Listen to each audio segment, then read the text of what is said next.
Hello everyone, and peace of Christ to all of you. Please invite your friends and let us have a good discussion today about what people think or they call him a prophet. His name is Muhammad, which is not even really his name. You know, when you say Prophet Muhammad, Prophet Muhammad, Prophet Muhammad, okay, can you show me a prophecy of a Prophet Muhammad so we can call him a prophet?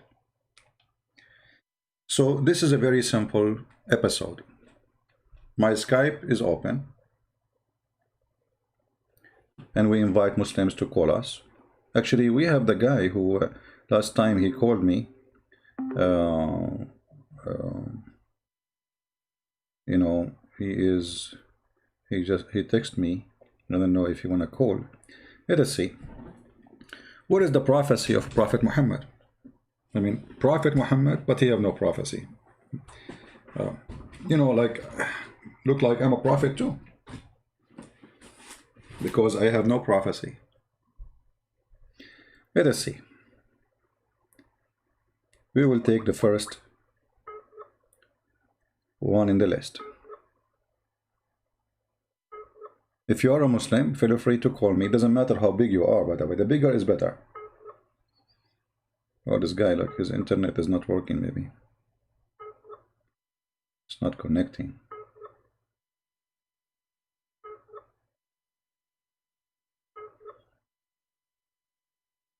Yes, like trying to log in, but it looks like his internet is not doing good. If you are a Muslim and you ever heard that Muhammad he have a prophecy, can you please share it with us?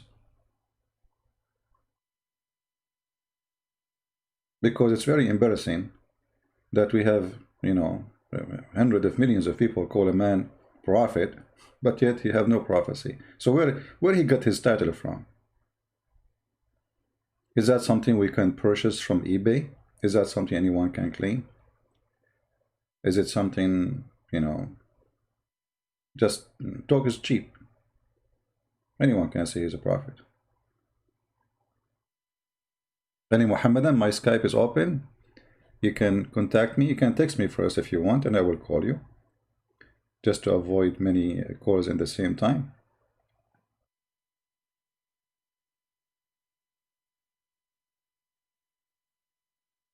Okay, let's see here. We have Muhammad.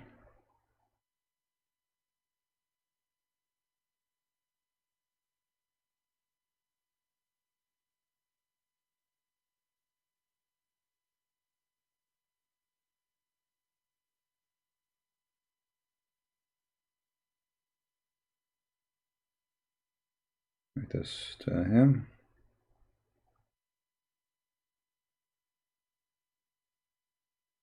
All right, let's see if we can get a Muslim to call us.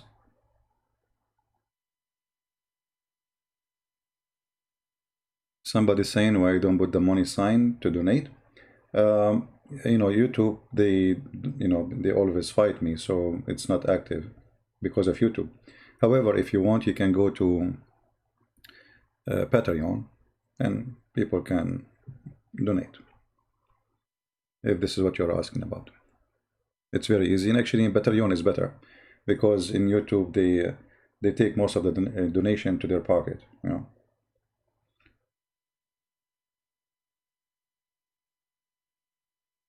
Any Muslim would like to call us? I mean, look how simple the question is and how simple the challenge. I mean, they have tons of videos, Prophet Muhammad, you know. I mean, when you see those videos, sayings in the Quran, blah, blah, blah, all of this is a fraud. Not a single one of them is true. And here we go. We are live on air saying who is a Muslim want to call us. You know, you will not find the Muslims there to do that, by the way. They were not there. I remember, you know, once I called the Dean show. You can find actually the in YouTube. Call us if you have a question. So I said, okay, let me call them. You know, I called them. They did not even let me go through, because there is no live call. It's a lie. You see this guy, his name is Yusuf State. He have a cell phone in his hand. We have a call. Okay, it's a call in the cell phone. I mean, this is a TV program, and you are calling supposedly someone else. What do you mean the call in the cell phone? And then he put the phone next to his ear. Hello? Assalamu alaikum. You have a question. Okay. You are Christian? Okay, okay, but no, we hear no voice, we hear nobody talking. So they fabricate questions, and those questions are made previously before the program. They cannot take a real question from a real person. Here we are real. Who is the real Muslim? Wanna call the real Christian Prince? Anyone?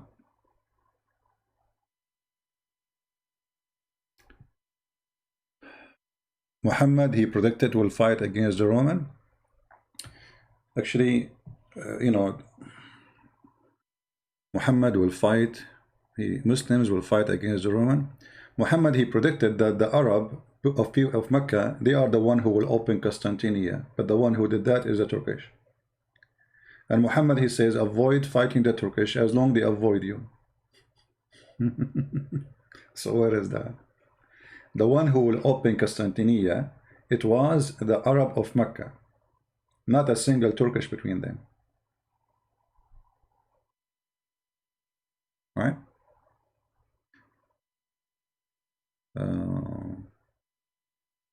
Any Muslim? Just bring anything you want. I mean, if you're a Muslim, just, you know, call me and show me the prophecy. And don't worry, I mean, we are laughing at it anyway. Because, not because we want to laugh, but because it's a fraud. It's a lie. Actually, the same ones they call them prophecy is the same one prove to us that Muhammad is a fraud. Try me. Who is a Muslim want to give me? You see, I'm giving you a freedom to choose whatever you wish. Anything. Any prophecy. Name one.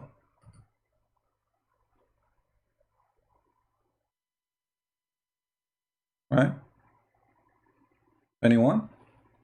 If you are like shy to call, you can text, no problem. In the chat, you can post your, especially if you are a Muslim. Anyone? Because if Muslims don't call, then we have to go to Muslim website where they are posting list of a prophecy, or what they call prophecy, and then we will laugh together. So what do you think, Muslims? Let me try to call this guy again. I don't know, like the sign in YouTube, in Skype, it says he is online, but when I call him, it doesn't hook up to. See, it gives this sound, that's mean there's no connection.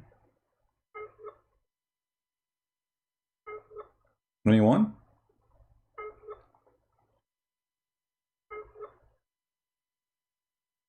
There's no way there's no Muslims are listening. You know, we just started, we have almost 700 people watching, and there's no Muslims here? That seems impossible.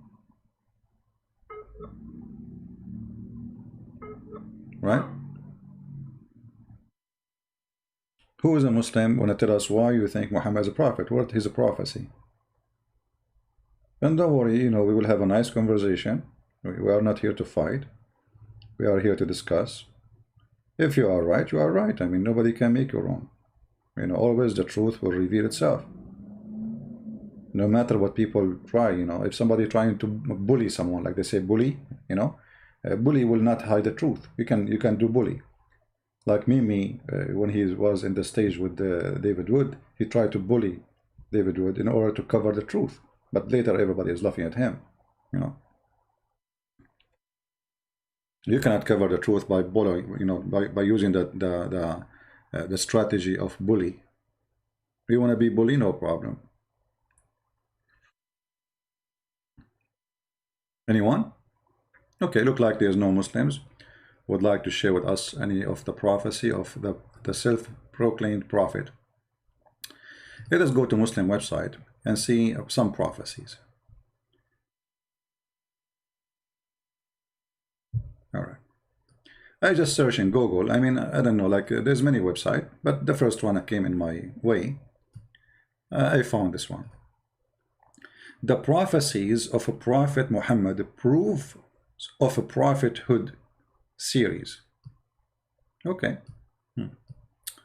Let us see the prophecies, as non-Muslims are not willing to call us. Let us see. The prophecy of the messenger. the prophecies of the messenger. Let me make the text more clear for you guys so you can read it better. Okay. Say between two brackets, Muhammad, I do not tell you that I have the disperstress, the treasure containing the provision of Allah, nor that I know the unseen, nor do I tell you that I am an angel. I only follow what Allah revealed to me. That's a wonderful thing. Muhammad, he just confirmed he have nothing to do with the future. He cannot tell you the unseen. He do not know what the treasure Allah he have, and he just tell you what Allah told him. So how come in the Quran it says that Jesus, he tell you the unseen? You know, remember the Muslims, they say that Muhammad is the greatest prophet. So how he is not the greatest prophet, but he is not given to tell you the unseen? Jesus can tell you what you hide in your houses. Jesus can tell you what you are thinking about. And we're talking about Quran, we're not talking about the Bible now. Jesus can resurrect people from death. Jesus can give eyes to the blind. So when Muhammad, he makes such a confession, is showing that he is this evil, because they were asking him questions and he have no idea what to say. So look at this madness. The article is supposedly to prove to us that Muhammad is a special. You see, the prophecies of Prophet Muhammad, and then less than a minute after, it says that the Prophet Muhammad, he don't know anything. I only follow what is revealed to me. And then what the Muslims, they do, they don't show us a Quran, because what is revealed to Muhammad is Quran. So they try to say to us the prophecy of Muhammad is in the hadith, but this will be against the Quran, because you just said Quran saying I only follow what is revealed to me. So what is revealed from what? From Allah. How Allah spoke to Muhammad? By Quran, unless you Muslims agree that Quran and hadith is the same. And that will change the game so we can play more. Do we have any Muslim have a comment about what we just said? It's like, you know, Muhammad here is signing disclaimer, says, you know, don't ask me questions. I am an ignorant person. I have no idea what I'm talking about. I know nothing. This is what this verse is about. And the funny, this verse is mentioned in the chapter of the animals, Al-An'am. Isn't it that funny? Al-An'am, the animals. This is what animals they can say to us. I know nothing. I eat only grass. Don't ask me. I know nothing about God. This is what the verse is saying. I know nothing about his treasure. I know nothing about him. I know only what he tell me. Okay, what is the proof now that he tell you anything if you know nothing? And then you ask the Muslims, Muhammad received revelation from who? They say from Allah. Did he see Allah? No. Did he speak to Allah? No. So he received revelation from who? There's a guy, he appeared to him in the cave, he squeezed him 3 times. Okay. Maybe the guy is, you know, strange, crazy guy. I mean, why even he want to squeeze him 3 times? And after he squeezed him, what happened? Did Muhammad change? And why he squeezed him 3 times? To the point he cannot breathe. And then Muhammad, he says to him, I cannot read, and the guy keeps squeezing him. What does that mean? I mean, are you stupid? The guy, he just told you, I do not know how to read. You keep saying to him, read. And read what? Did you give him a paper? Because in Arabic, when you say qara, iqra, you know, this is an Aramaic word. You know, from qarra wa ra'a. Qarra is saying things by the lips. Ra'a is seeing something by the eyes. So your lips say what you saw by your eyes, reading.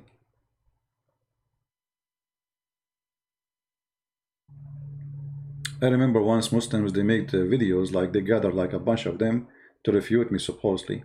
And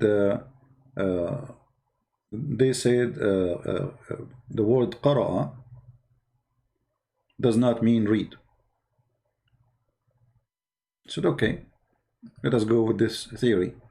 You see, the problem that, you know, they don't, I don't know, I mean, they're very shallow. Let's see how they try to solve this problem. that he is saying to him, read, and Muhammad saying to the supposed Jibreel, I cannot read. So they come to a solution. You know that the Muslim, they come with solution not because they are convinced with it, but it is just to refute. You know, we need to refute this guy. So we need to say anything. Anything. Here we see the story of Muhammad going supposedly to the cave, and then a guy, he came to him, and supposedly this is an angel. You see, the angel is not coming with wings or anything. You know, it's you know, even Muhammad, he did not describe that in this here. He told him that as a person, he came and he squeezed me. So here it says, the angel came to him and asked him to read. Okay, read. Even your Muslim translation says read. So the Muslims, to save themselves from the embarrassment of the story, the stupidity of it, they say, oh, he did not say read, he said recite. That's wonderful. If you say that he said recite, and then Muhammad, he says, I cannot recite, that is the most stupid statement ever. Because he just told you recite, and you recited. Because recite is repeating what you heard before. You know what I mean? It's like saying eat, and I eat, and then I say to you, I cannot eat. Do you see the embarrassment? Let us see. Do we have a, guys? If you're not a Muslim, don't please call me. Or we need Muslims only for now.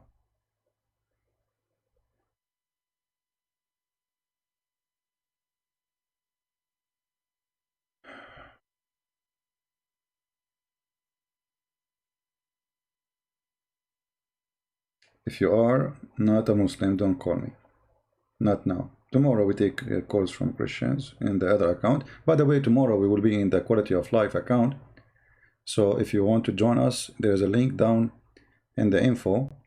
It says live on Quality of Life Sunday, and there is a link you can click and you can subscribe, so you will be notified when we go live on air. And there the topics always have nothing to do with Muhammad and his stories.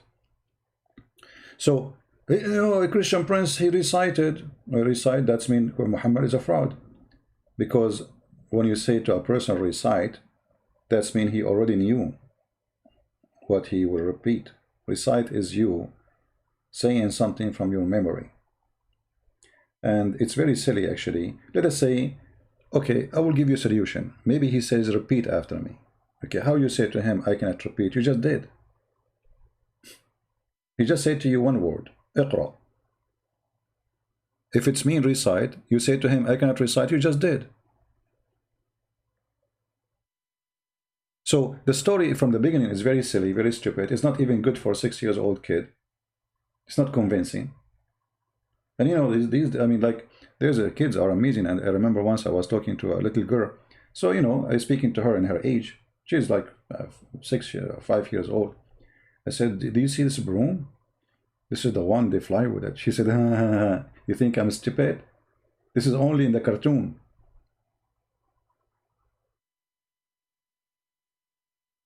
I was like, what? she's like very, very, very small. I mean, she said, do you think I'm stupid? This is only in the cartoon.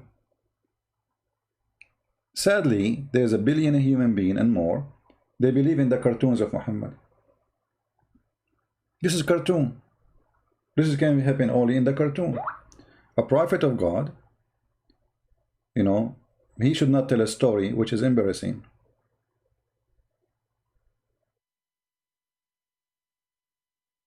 This guy keep texting me, calling me.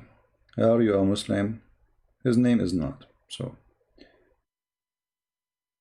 we keep saying, don't call me if you are not a Muslim, and we keep receiving text and messages.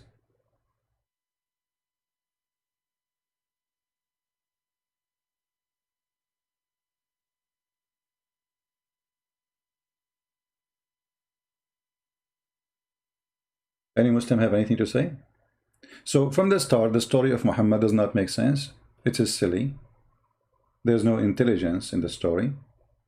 And the guy, he is squeezing Muhammad. Okay, what the difference between Muhammad before being squeezed, and after being squeezed? Nothing.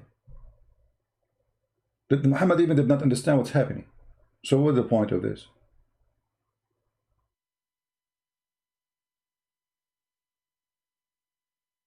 And what make it more funny, the angel, when he said to him, read, this is the word of Allah. It's not the angel is just delivery person supposedly. So how Allah he said to Muhammad, read, and Muhammad he is not able to read? If you don't understand what I'm saying, Jesus says to the blind man, see, he saw. So it said to the guy who cannot walk, he walk. Right? Okay. Allah said to Muhammad, read, Muhammad still cannot read. Isn't it the Muslim, they say if Allah wants something to happen, he say be is going to be? Here we go, he said to Muhammad, read. Muhammad still cannot read.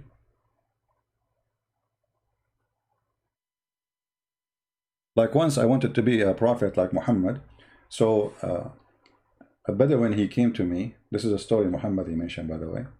A Bedouin came to him, and Muhammad he told him, why you don't convert to Islam? The Bedouin guy, he have a lizard, big lizard, the desert lizard, you know, in his like case.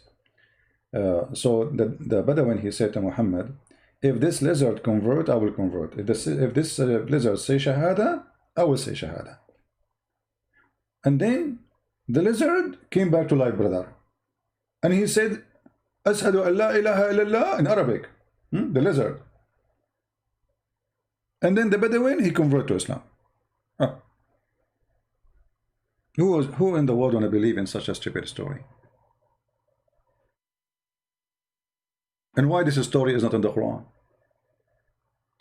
You know, how come in the Quran we have all kinds of stories, including the most silly ones, like the Sulaiman and the ant. Sulaiman, he heard the ant. Which one is more important? Muhammad making the lizard convert to Islam saying Shahada, or the ant saying to the ant? How come this is not in the Quran? Obviously, those things are created long after Muhammad. Those stories. Otherwise, this will be like a major thing in the Quran. Actually, the Quran confirmed that Muhammad have no miracles. You know, the Quran confirmed with no doubt that Muhammad have zero miracle. Allah refrained from sending miracle.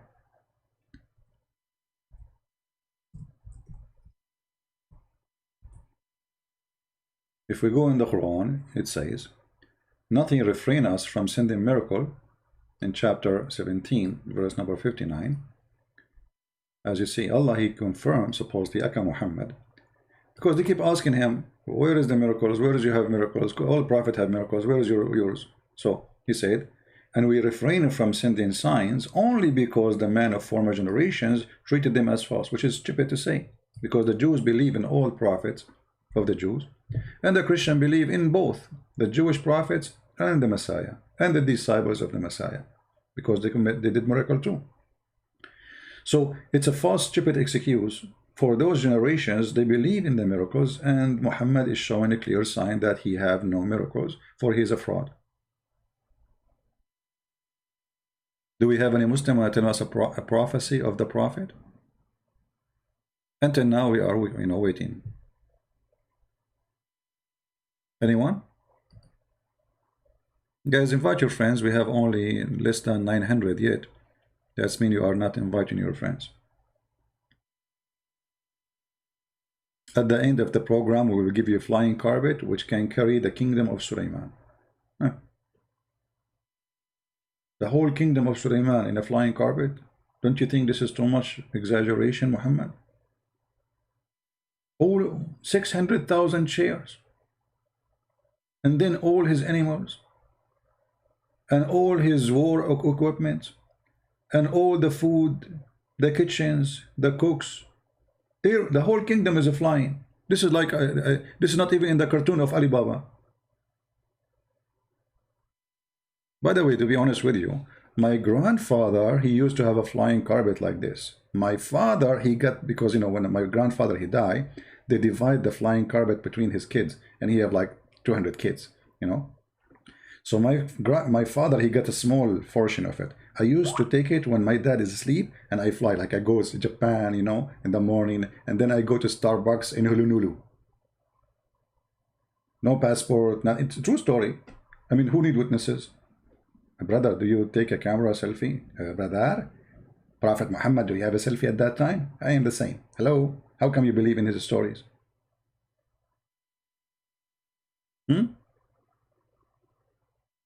What is any evidence about this guy to be a prophet? Who want to help us?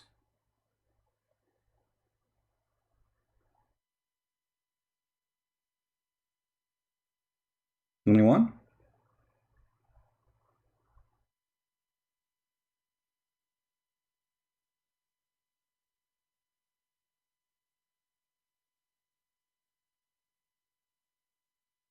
Any Muhammadan? Is allowed for Muhammadan to reject fatwa? Well, Muhammadan, they can reject anything. Anything is embarrassing, they reject it. This is the game. It's a game, you know. When you go like, oh, this is embarrassing. So what I would do? I say I reject it. Even inside you, you know it's true, you know. So where is the prophecy of the prophet? Okay, let's go back to the article. As long as there is no Muslims are willing to show us prophecy of the prophet who have no prophecy. Okay. The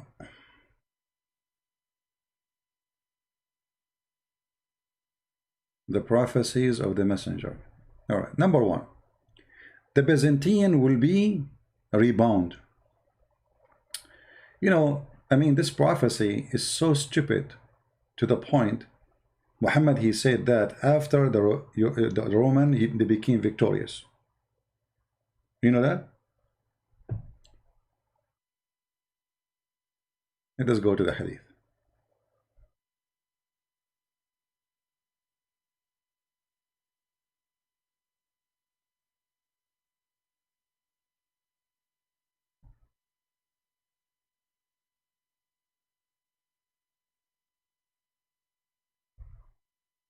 Let us see if we can.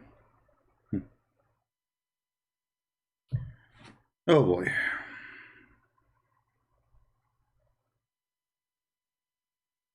Look at this prophecy, guys. I mean, have you ever heard of a stupid prophecy like this? I heard that Trump, he won. And after he won, I said, Trump, he will win. Read the hadith. And this is Sahih.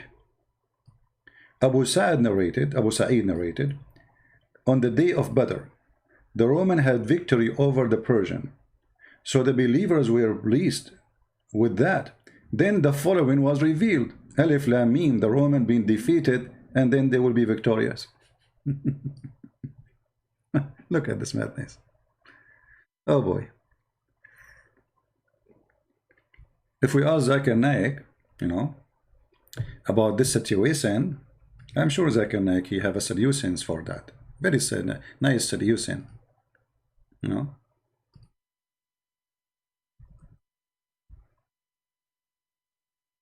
I don't know, I lost the phone number of Zakir Naik. Do we have any Muslim? Hey guys, anyone wanna text me or call me, you have to be a Muslim to call. Why people don't listen? Why people don't listen? Muslims only.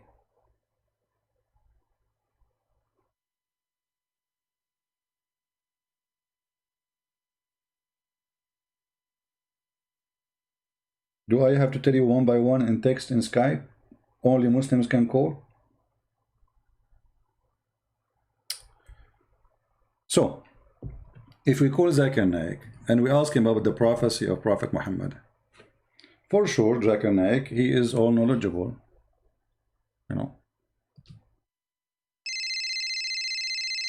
I'm calling his cell phone.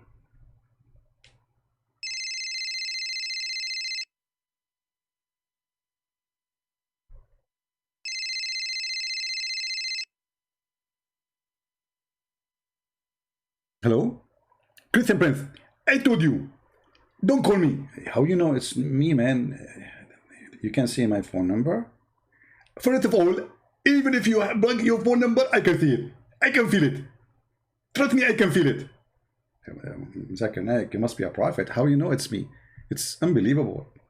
Christian Prince, first of all, I told you 100 times, don't call me when I am in the middle of the night.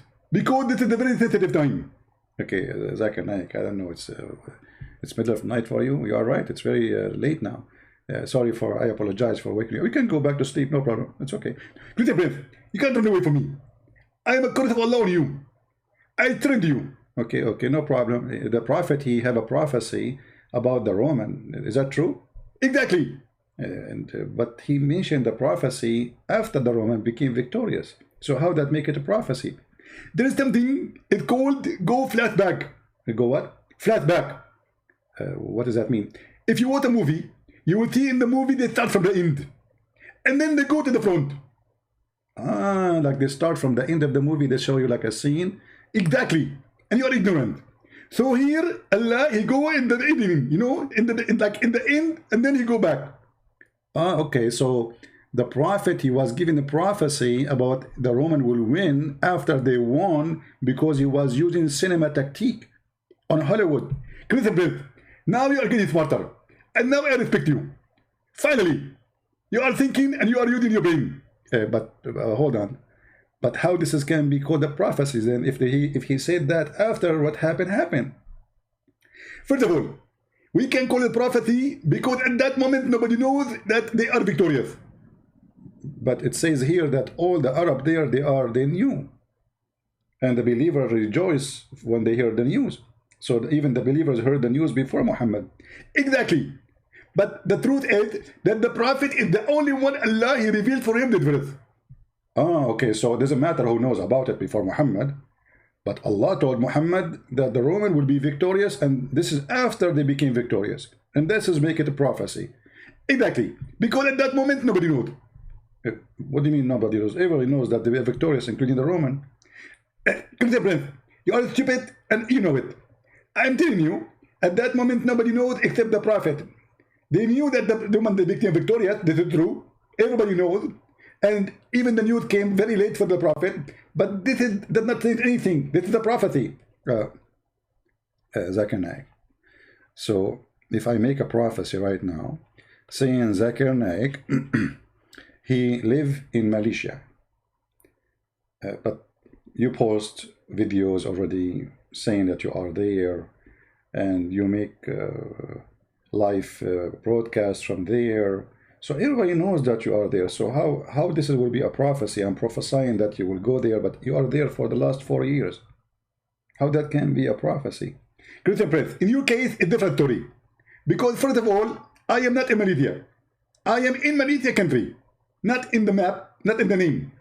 You are different when you speak. You are not even, I can't take you serious. You have to say the word country. Otherwise people, they will take you wrong. They would think that Malaysia is like a box or something. You have to say in the country of Malaysia. And yes, I am there. And if you say that I am there, you are lying, because simply everybody know there. This is not a big deal. So the prophet, he did the same. He just mentioned that the Roman would be victorious after they became victorious. So how this became surprise prophecy? Christian Prince, first of all, in the old days we used to take hadith. What? People, they used to take hadith. What do you mean? Drugged. Smoke, like, marijuana, hashish, Okay. So the people, they were high. The news came, but nobody noticed. So the prophet said to them, the Roman will be victorious. By the time they wake up, everybody believed it was a prophecy. Thank you very much. This is a prophecy. The prophet, he said this verse after they being victorious, that they will be victorious. The hadith in front of you, and it's sahih. Is it sahih? Yes, it is sahih. So when I say to you everything they come with is a fraud, I am not joking. Secondly, even in Arabic it says في بضع سنين. The Roman will be victorious in في بضع سنين. So let us say that, because some, like they say, the time when he said that, and the word bid'a means it's going to happen between 3 to 9. But based on studies, if that happened in certain time, forgetting about this hadith, Muhammad, he said that, and it take more than 12 to 13 years before the victory happened, if the other report is true. But as you see, the hadith is authentic, so we cannot even, argue about it.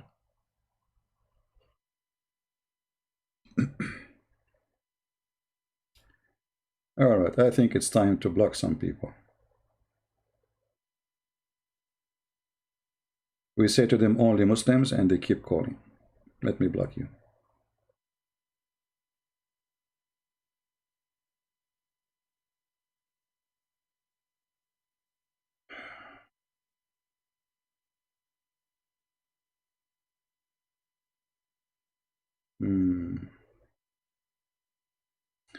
Okay, somebody, he says he is a Christian and the Muslims ask him questions about Christian. We will take a break with this person and we will see what he wants, just as an exception.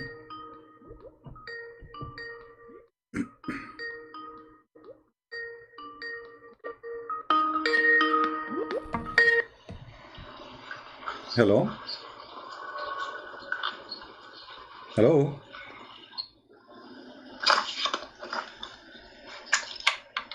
Are you there? Are you there? Hello? Yes. You are live on air. I'm sorry if I bother you. No, no problem. You see, but we are taking calls from Muslims only, but I will take as an exception because you sound like you are desperate for some answer. No. I didn't notice if you said only Muslim tonight, but you said a Christian can call tomorrow, so I call. Can I call you tomorrow if I can? No. I will call you tomorrow. No problem. No, but tomorrow we will be in the other channel and there we don't speak about Islam. Go ahead. What do you want to say to me? So you are a Christian? I'm a Christian. So what do you think about Muhammad? Is he a false prophet? Of course. Okay. So what the questions the Muslims ask you? Give me the most important because we don't want to waste time, please. Actually,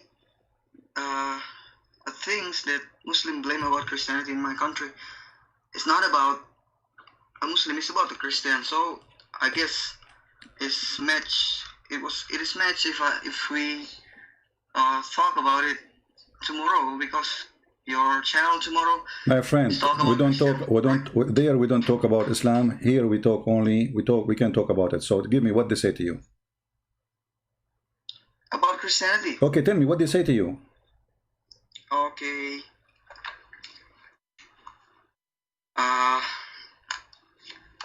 There's a few things. Wait, give me time. All right.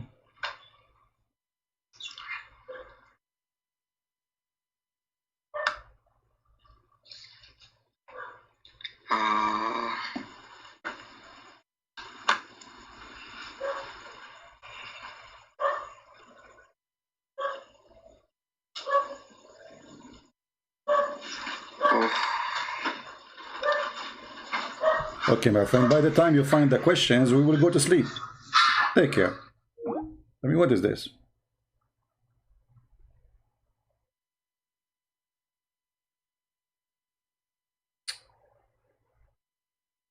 What is this?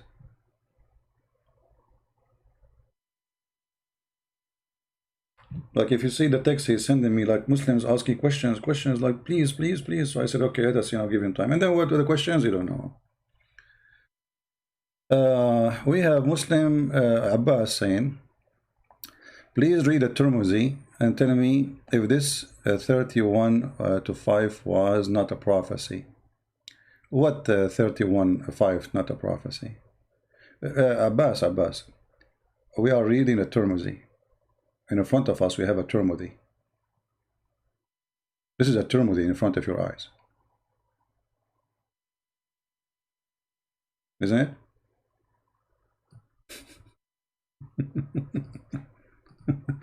In front of you is a Tirmidhi. And it's Sahih. What's wrong with you, Abbas?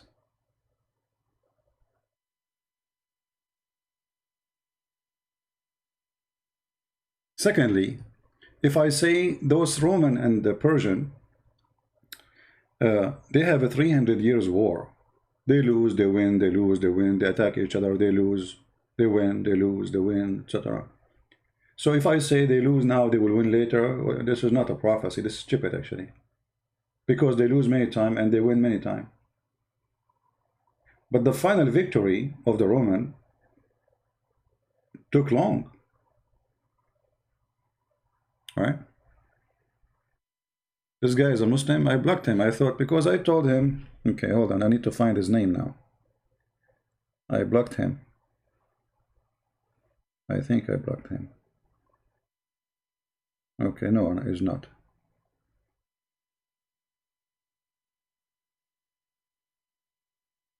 Oh, okay. Saying the following verse was not revealed. Oh, okay. Okay, let us see. Let us call him. And he says, I'm lying.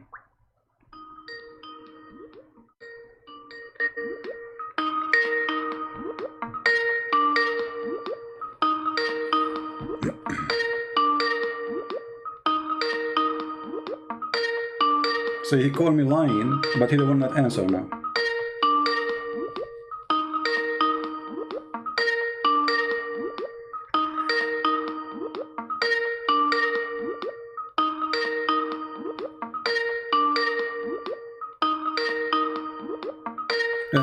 He will not answer.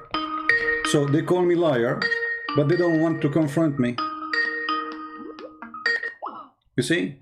They call me liar. They say, it doesn't say, and then the verse was revealed. It's in front of you.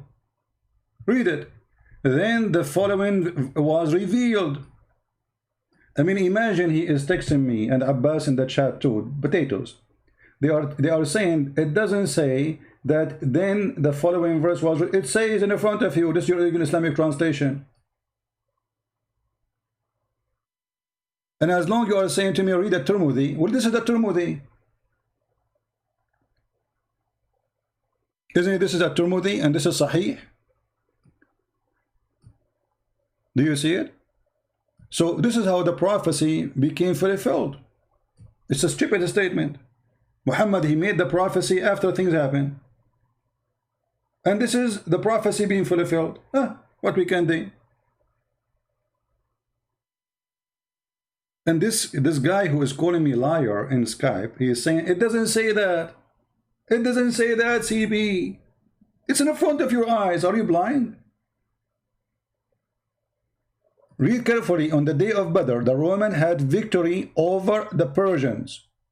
So the believers were pleased with that. Then the following verse revealed.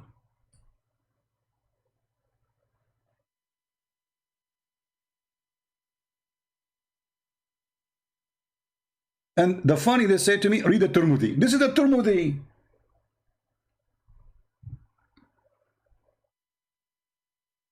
Okay, Mr. Abbas. So you are saying to me, read the Tirmidhi, different hadith, and the different hadith says the prophecy was fulfilled? So how the hadith here is authentic and the other hadith is authentic?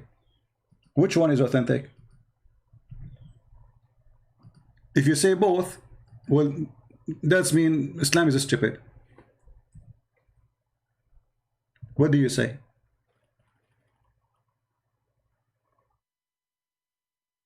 Do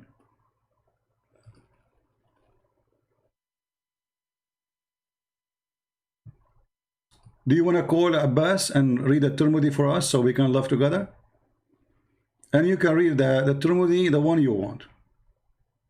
And I am not responsible for how many people will laugh at you. What do you say?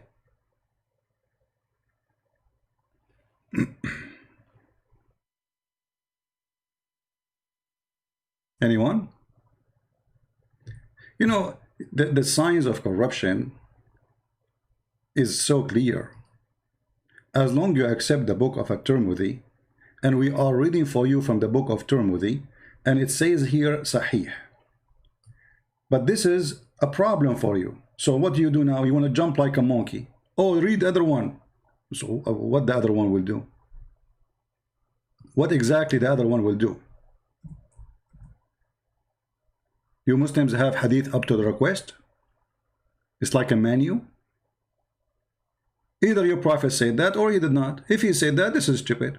If this is what happened, this is stupid. And yes, it says this is what happened. So what we can do now?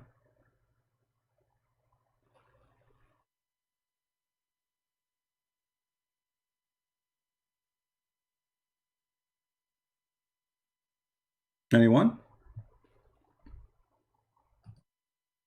So as you see, their prophecy Abbas, can you post for us the hadith, the one you want us to read? Post it as it is. I will put it in the screen. We want to laugh. Can you do it?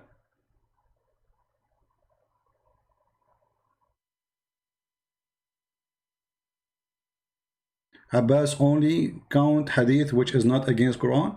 Well, no problem. Abbas is a fraud because the muta is against the Quran. That's mean Abbas, you know, you remember I asked him if your wife, somebody asked her to do breastfeeding for adult. He said, well, as the Prophet says so. Right? He don't mind. He's a fraud. Muta is in the Quran. Where is the forbidding of the muta? Is in the hadith. You just said if the hadith is against the Quran, we don't take the hadith, we take the Quran. So you practice muta? Are you doing muta delivery now, Abbas? You don't do pizza no more? So what do you do? Like you drive your car, you deliver girls? Can't you find a Tirmidhi? No, I cannot find it. Post it for me. You guys, post the... Why you don't post the hadith for us? Post it. I want your name next to it. I want your name next to the hadith. Because that will make it perfect comedy. Post the hadith for us. And I promise you, I will put it in the screen. I will take a snapshot, selfie for you, with the hadith posted by you, put it in the screen. Do it. Just do it for the sake of mut'ah.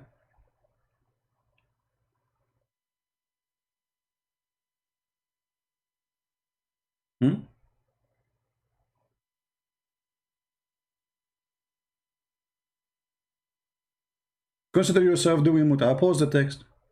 What you will lose. So you look at this. They challenge me to put something in the screen, and they themselves, they will not post it. Are you searching for it? You can call a friend. And don't worry, Mimi Hijab is not here, so he will not edit the video. Unless later he watch it, he will edit it. And he will say you will be refuted, like what happened to Yasser Qadi. So as you see, what they claim it's a prophecy is stupid. What is the prophecy of the... Let me show you a prophecy of Muhammad. Serious prophecy. Hold on.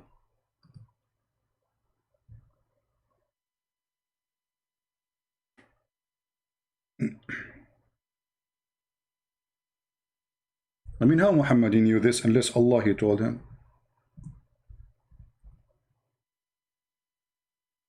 Look at this.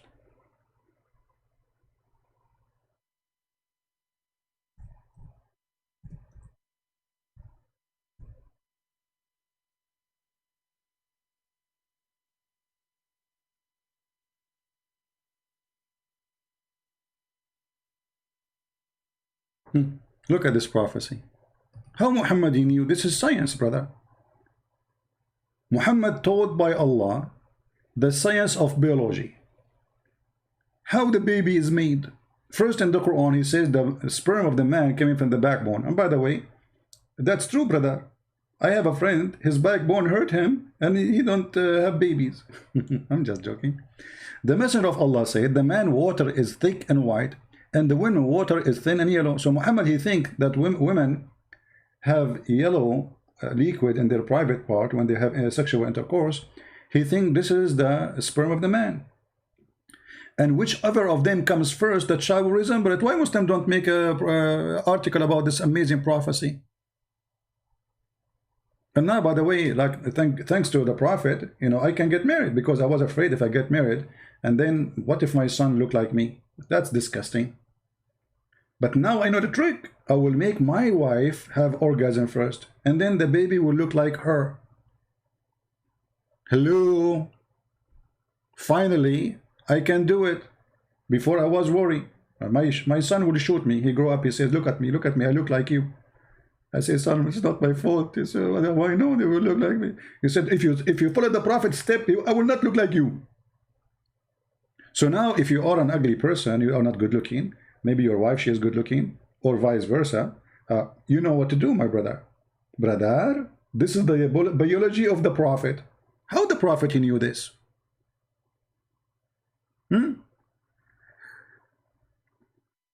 There is no way Muhammad is not a prophet. This is proven to be correct, scientifically correct.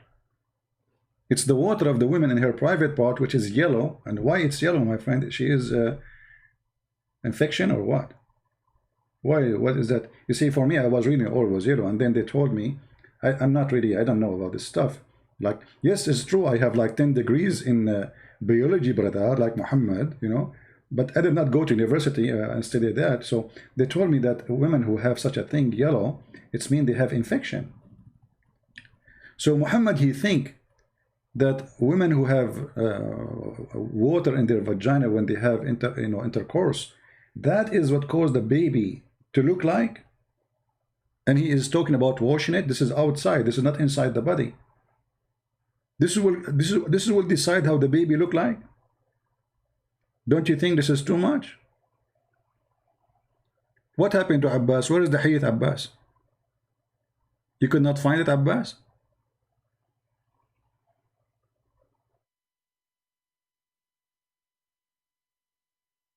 So obviously Muhammad is a true prophet, you know. Otherwise, there's no way he will know. This guy didn't know how to write, how to read. How he will know this? It's impossible, brother. And then the Quran comes and says women have a sperm coming from their ribs. And by the way, it's true. Once I was in the beach, I was naive at that time because I was studying the prophet teaching. I saw a woman, she have something like in her chest. I thought this is lotion, you know, she put like, you know, for sun blocking lotion maybe. I was naive, you know. And later I learned from the prophet, from the Quran, that women have a sperm and come from the upper side of their chest. Look at this filthy woman. She have a sperm, she have like, you know, those are not the breast, by the way. Those are breast testicles, according to Muhammad. Women don't have breasts. Those are testicles. That we are big, by the way. Alhamdulillah. If we go to the Quran, just to show you how Muhammad is a prophet, it's clear. It's clear like the sunlight, you know.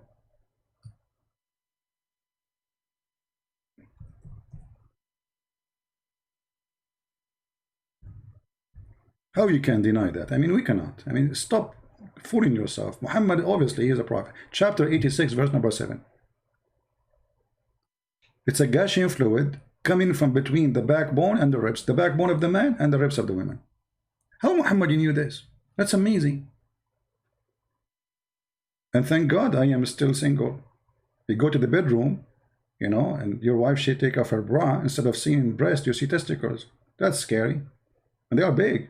Like, what? Get ready. I don't know how good you are in jumping. If you are in the first floor, it will be fine. But if you are in that 20th floor at that moment, this is why I advise you before, you know, in the wedding night, don't take high floor. What if she have a breast testicles, as you see in the Quran? What you will do? And you want to jump? You send me the hadith in Skype? No, Skype. No, my Skype is not connected to my system here. I have only the sound. Post it there. Post it there.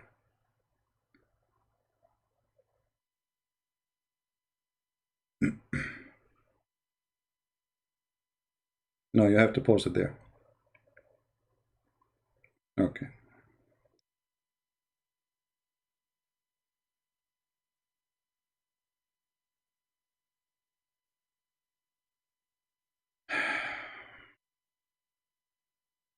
Alif Lam Mim, the Roman have been defeated in the nearest land. Okay, one day that those ayat was revealed, the Persian has defeated the Roman, and the Muslims had wanted Roman to be victorious, because they were the people of the book.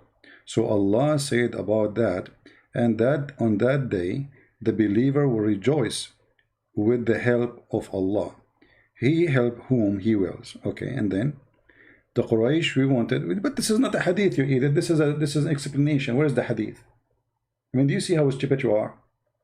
The hadith is in front of you. This is the hadith. Secondly, you are saying that in the day of Badr, if you calculate the day of Badr and the final victory of the Roman, you will see many years after that will pass 9 or 11 or 12 years. So Muhammad again is a fraud, even if we go by this calculation. Because in Arabic he used the word bida. Bida have to be between 3 to 9. As simple as that. However, in front of us we have a very accurate hadith. It says clearly that the Roman, they've been victorious, right? And the verse was revealed after. You like it, you don't like it, it's your business. And this is sahih. Deal with it. And the one you gave me is Djupet. Secondly, here, you know, by the way, there is something wrong. Yeah, sure, I will take your call. Hold on. Abbas, you are not calling anyway. Here we go, we'll call you.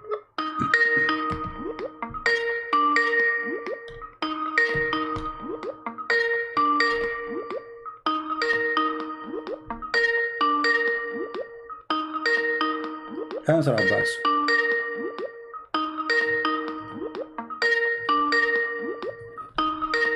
Abbas, answer.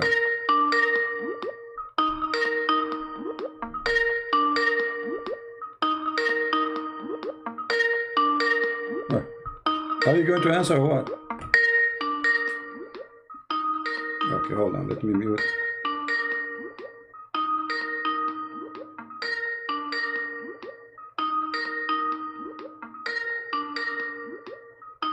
I think my Skype is stuck too. Yeah, I think my Skype is stuck. Hold on. Let's try again. Abbas, answer the call.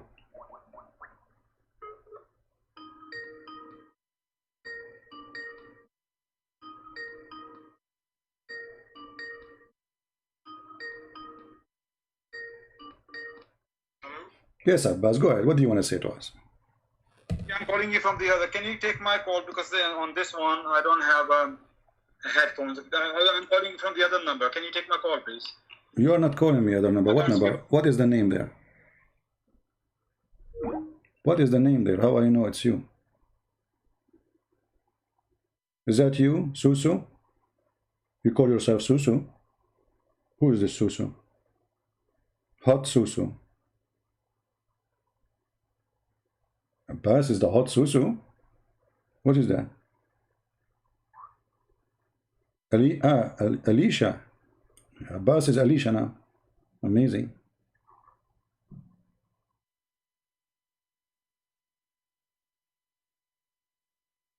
Okay, Abbas. Can you hear me? Yeah.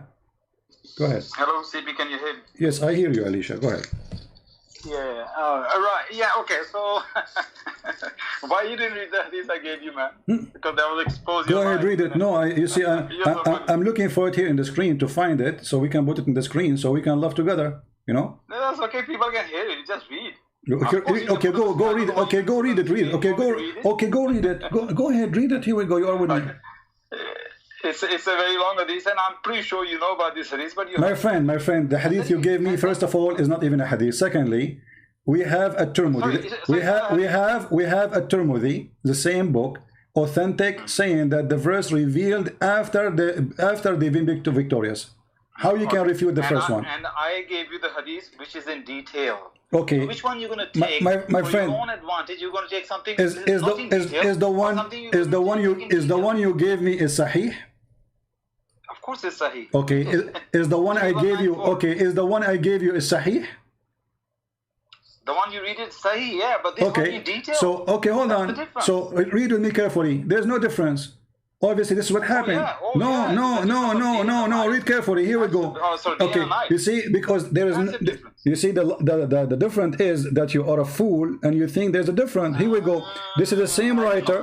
Sure. This is the same writer saying read carefully, that in the day of Badr, the Roman had victory over the Persian. Yeah. Does it say that? Yeah. Does it say that? Okay. Abbas, does it say in the day of Badr, the Roman had I can't see victory? your screen. I can't see your screen. Doesn't matter, we show you the hadith already. Come on. One second. So I'm not on YouTube right now. Okay.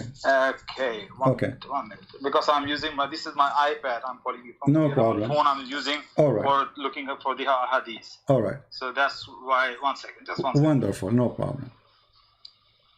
I think I'm gonna mute. Okay, screen. Just one second. Can you hear me? Yeah. But, So now? how I'm gonna mute YouTube right now. Okay. Yeah. That's Okay. right. I read the hadith what you just gave. So when this happened, Yeah, so- my friend Abbas, let us speak as a whole. Stop asking me questions. When this happened, no. When the verse was revealed, here is so clear. When this verse was revealed, please read for me. Finish your whatever you want to say, then I'm going to speak, and don't interrupt me. No, we are having a conversation. When this No, we are verse, not. when We're not that having- you're when just- that you're verse just- was revealed, read for me, please. But according to this hadith. Yes. Oh, I see. You already made your point. So now, can I make my point? Okay, hold on. You see, Why are you so afraid, man? who is talking about making my point and making your point? Does the hadith says that the verse revealed after they have victory? Yes or no? Make your point. Then I'll make my point. Don't ask me What questions. make my point? I repeat the question 1,000 times. Yes or no? Yeah. Okay, when you finish, then I'll tell you everything. Yes or no? Why are you afraid, man? Okay, yes or no? Because there's nothing to debate about. Does it say in the day of Badr the Roman were victorious? Okay, now I'm going to explain what I'm trying to say here. I'm Okay, sure go you're on. not going to let me speak, isn't it? Oh, go, Abdul, go. Alhamdulillah. Alhamdulillah. Allah says in the Quran, وَقُلْ جَعَ الْحَقِّ وَزَحَقَّ الْبَاطِلِ إِنَّ الْبَاطِلَ كَانَ ظَهُوقًا. I like your Arabic. You remind me of my Armenian friend who speaks a little Arabic. Okay. Okay, alhamdulillah. But you understand what I said here, yeah? No, I don't understand what you are saying. People who don't know Arabic. No, I don't understand what you're saying. Because the verse you quote for me is about Muhammad being a fraud. Why are you so afraid of the Quran? Say the truth has arrived and falsehood perish. For vice nature Okay, hold on. is bound to perish. Alhamdulillah. The verse you just said, the verse you said, how the truth was revealed. Can you tell me? What do you mean? How the truth was? You mean how the revelation started? No. The verse you quote for me, the verse you just quote for me in Arabic, which you do not know how to read. So, Okay. how this verse was revealed? How? You mean Asbabul Nuzul you're talking about?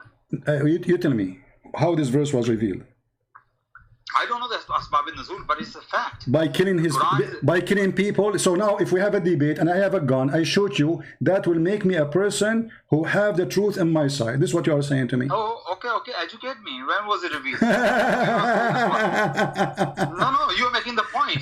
Let's see I am making a point. I am making a point. You're just giving me a gibberish. I am making a point. What verse we are reading from, just to be sure? What the number? Chapter 2 was 111, I believe. Okay, chapter 2, verse 111.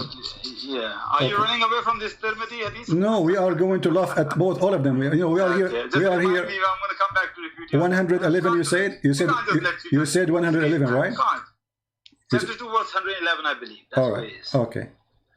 Read I it. believe, and I'm pretty sure, yes, that's what it is. The verse says here, they say that the one who will enter heaven, either Jew or Christians. Where is that? No, that's sorry. I think it's chapter 4. Verse Let us use this one. Listen. Let us use this one so we can laugh together.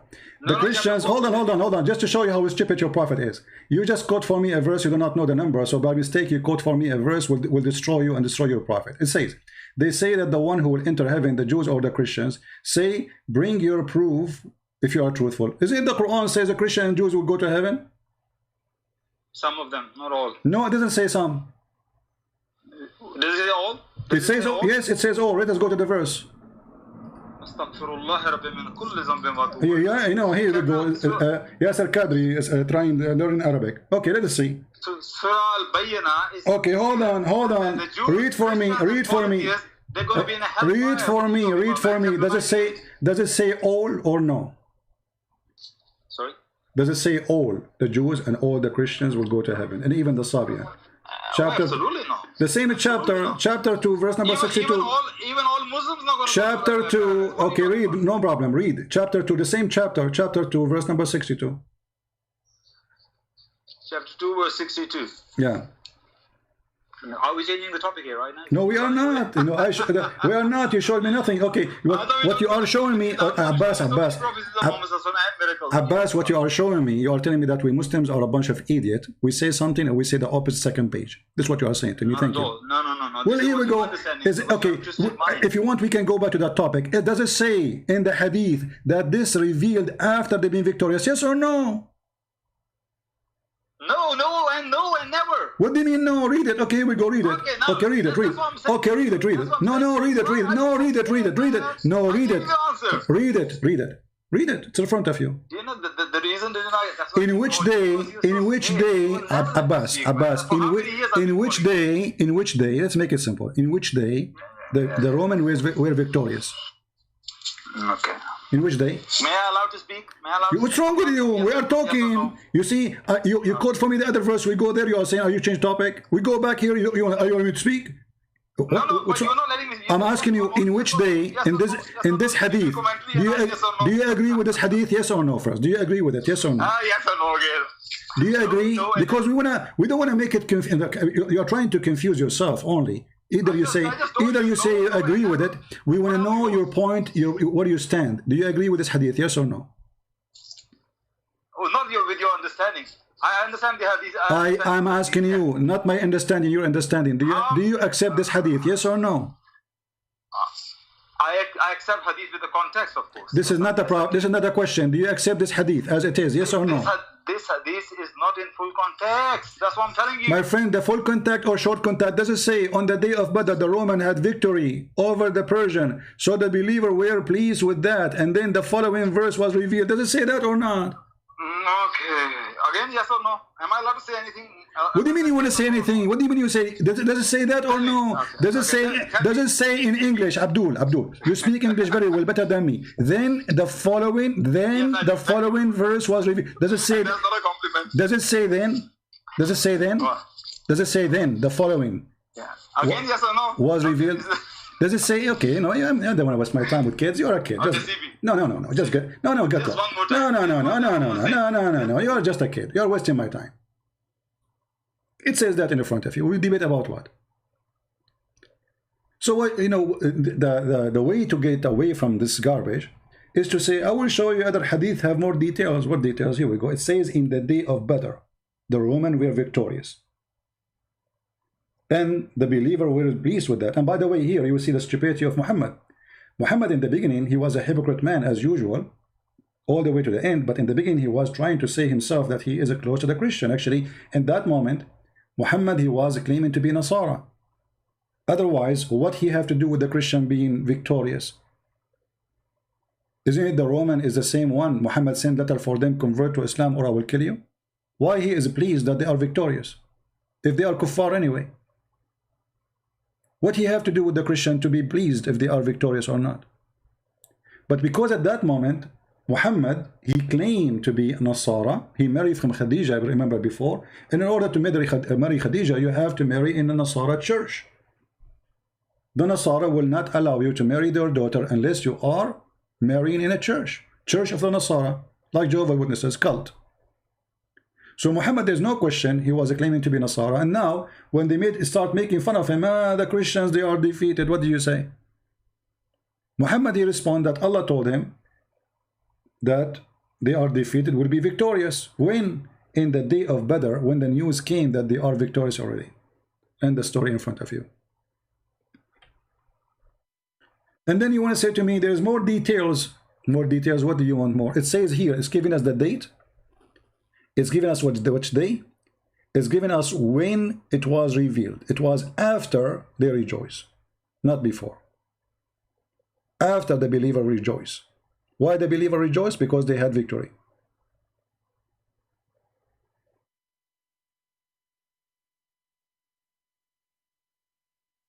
Same time, if I say the American, they have victory or they lost. Let us say they went to Vietnam, they lost. and they will have victory. Well, they have victory. I mean, this is a great, powerful army. They lose, they win. You know, war is long, especially if you are fighting long war with the same nation. Today, this is a battle. This is not a war. Actually, they won, because the final victory of the Roman was way long after.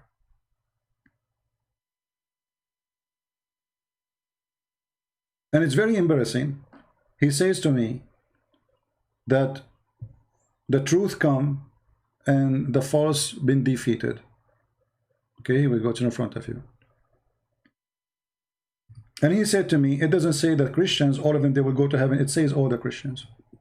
Read it. Those who believe in the Quran, those are the Muslims. And those who follow the Jewish scriptures, those are the Jews. All the Jews. All the Jews who follow the Jewish scriptures. All of them. And the Christians. By the way, he did not say the Christian, he said Nasara. He never said the, you see, the whole Quran never said the word Christian, in fact. For Muhammad is a stupid idiot. He thinks that the Nasara are the Christians. For around him, there is no really Christians, there is Nasara. And Nasara is a cult spread in the Arabian Peninsula by some Jewish people, who they are Nasara.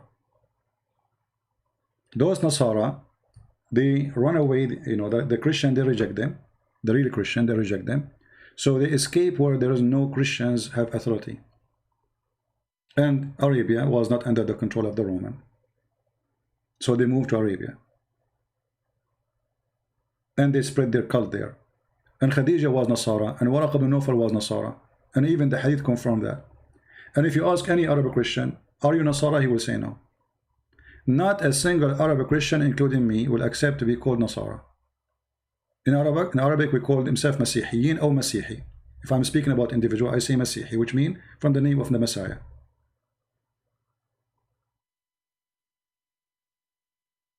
All those, and Muhammad, because he is big hypocrite too, in front of the Sabian, he's a Sabian, so he promised the Sabian to go to heaven, but the Sabian, they worship stars. The Sabian, they have, like, they are the same as the Mormon, you know, so they have some kind of fantasy. So they believe that there's gods, not God, gods, and those gods are angels, and they have ranks. There's angels who can create, there's angels who can build, there's angels who can redeem, there's angels who can maintain, there's angels who do maintenance, you know, they have a lot of things. And Muhammad, he copied a lot of stories from them, from the Sabian, including even the ablution he was doing. This is Sabian ablution. If you go and search for the Sabian ablution in YouTube, you will find the videos, the Sabian, which is a very old religion,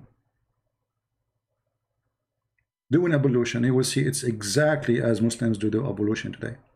Actually, even the Hadith confirmed that Arab, they believe Muhammad was a Sabian.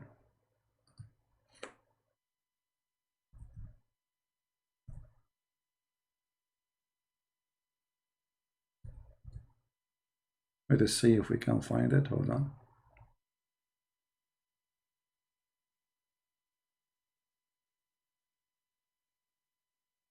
Here we go. You will find that when Muhammad and his gang, they were traveling, they found a woman, she have water, they want water. So they say to her, where we can find water? She replied, I was there, which means pointing her finger to the place. And there was this hour yesterday, and my people are behind me. They requested her to accompany them. She asked, where? They said, to Allah Messenger. She said, do you mean the one is called Sabi? What they call him? Sabi. The Muslim, they say Sabi is someone who changes religion. That's a lie. Sabian is a very old religion. They call you Sabi if you join them. Secondly, if he changes religion, well, that's mean he changes religion to be a Sabi. Otherwise, why do you want to call him Sabi? Why didn't call him Nasara? You know what I mean? There's many religions. Why they call him Sabi? Those are the Sabian. And the Arabic make it even more clear. You know, it says it clearly. Is that the Sabian you're talking about? They said yes. And between two brackets, they say with the new religion. That's a false. It's not there. You see, that's why they put it between two brackets. They replied. They didn't say no. They said yes. The same person. He's a Sabian. So Muhammad the hypocrite, in the beginning, he was promising everybody to go to heaven, hoping that they will join him and they will accept him as a prophet. Like Obama. Obama in front of the Jews, he's a Jew. He wear their hat. He kissed the he shake his head in the front of the temple wall. In front of the Muslims, he is a Muslim. In front of the Christian, he hold the Bible and he go to the church, African church, and he sing with them, glorifying God. In front of the atheist, he make fun of the Bible. That is Muhammad. And even the Muslims, they confirm that Muhammad is a fraud. He do politics. They ask Abbas, why Muhammad had many wives? They say to spread Islam. That is politics. That means a fraud. He used women for the sake of his agenda. That's not from God.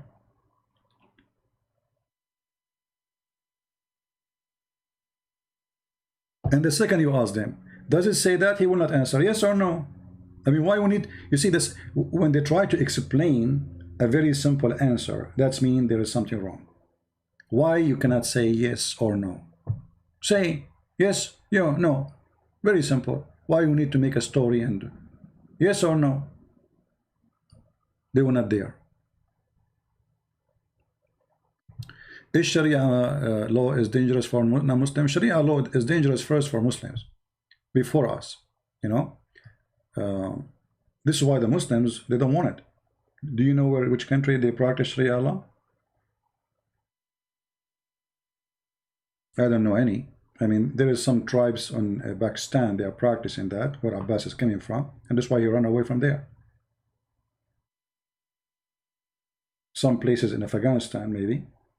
Even Saudi Arabia, they are not practicing Sharia law no more. I saw a video of a guy going taking video in Mecca, and he is not a Muslim. Then the crown prince is changing everything. Women, they can drive. Women, they can travel. Women, they can have their passport. They allow people to sing. They have dancing parties. They invite singers from around the world. So even Saudi Arabia is trying to separate itself from the cult of Islam. Right? Not a single Muslim, all those potatoes, you see them in YouTube speaking about Islam, not even one of them would love to see Sharia law practiced. According to Sharia law, if you wear jeans, you will be punished and they will break your legs. Go and watch Al-Qaeda and ISIS videos. For wearing jeans, they will beat you. You cannot. A woman, she cannot sit in the chair because the word chair is a male. How a woman, she can sit in the chair? You cannot have a store for lingerie and the lingerie is in the display. You have to hide it inside. And then women, they do inside what they do inside. I mean, you have curtain, so now they can do more evil stuff. Like what happened to Nabhan al-Tammar. If you remember the story of Nabhan al-Tammar, when he came to Muhammad and he told him, I did with the women what a man, everything the man do with the women except intercourse. Muhammad, he said to him, don't worry, this is lamam. This is what? This is lamam. What is lamam? Lamam is a small sin. What is a small sin? Touching a woman, playing with her private part, having orgasm, kissing her, touching her anywhere. She is touching you too. This is called lamam. As long as you don't do intercourse, it's okay. And I change any Muslim to say I'm lying.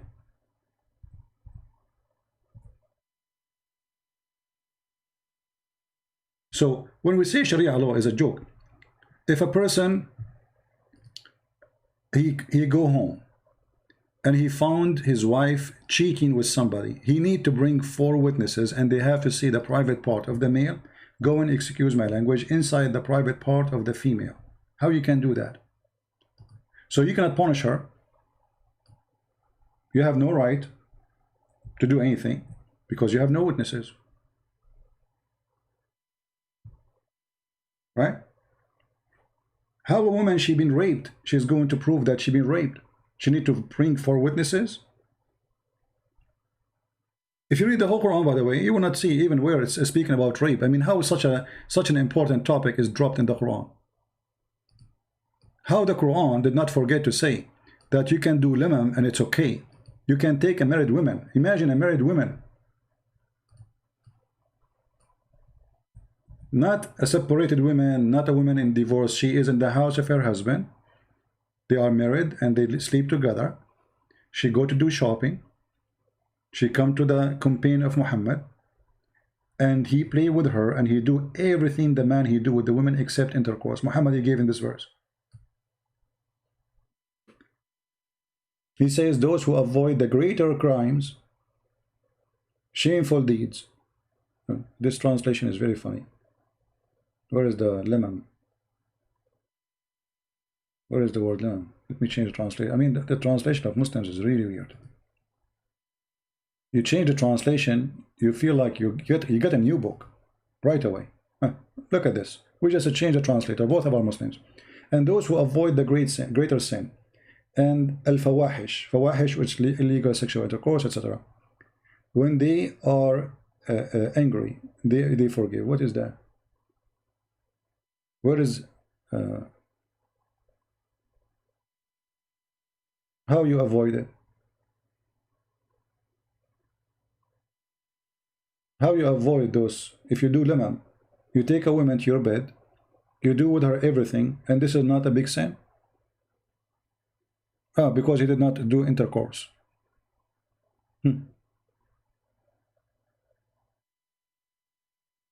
Right? So this chapter here, chapter 42, mentioning that, and the same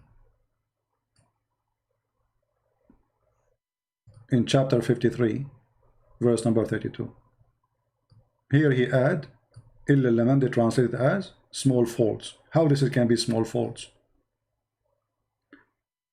How this can be small faults? Any Muslim can tell me?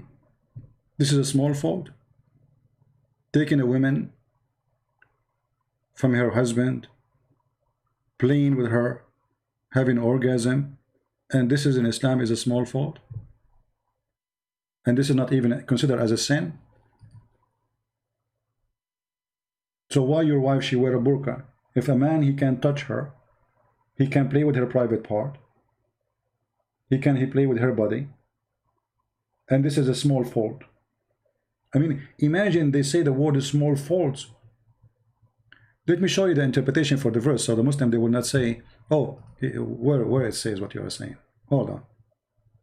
Because you know them, right? We show them from their books, they say it doesn't say that, CP. It doesn't say that, CP. Okay. So, chapter 53, verse number 32.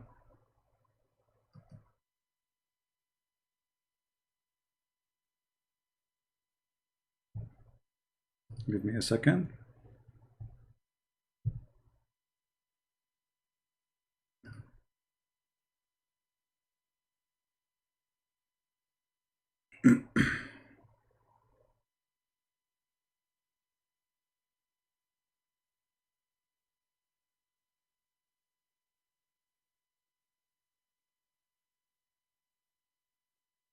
You see, in English, they take off all the interpretation. It's not there. I cannot find the story of Nabhan Tammar in the book here in the website. Let me see a different one.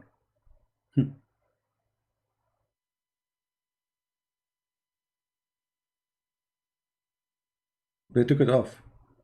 The guy, he said clearly, I did with her everything the man he do, except intercourse.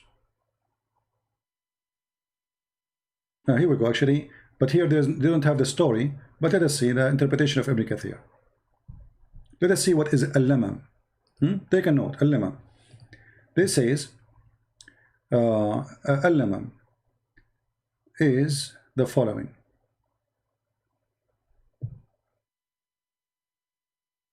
Commit zina by looking, the lips by kissing, and the hand by transgressing, and the feet by walking, and the sexual organ either materials or etc. by sexual intercourse. So if you have sexual intercourse, that will come from the adultery. If not, this is all is a lamam. Let us see different place.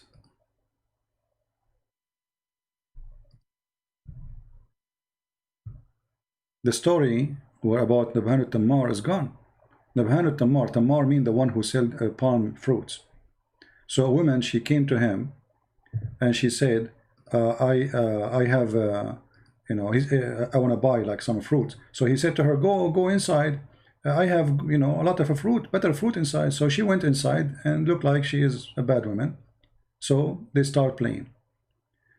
Maybe let us see if we can get the book of Asbab al-Nuzul. All right. Maybe we can find a story here.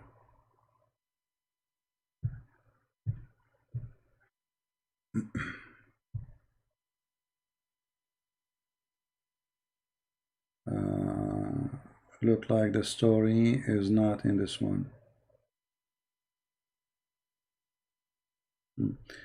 Give me a second. We need to get it busted. We cannot just let it go.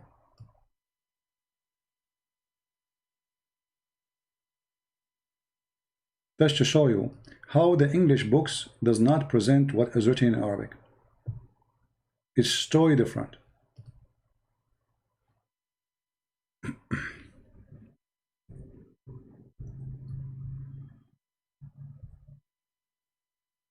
All right.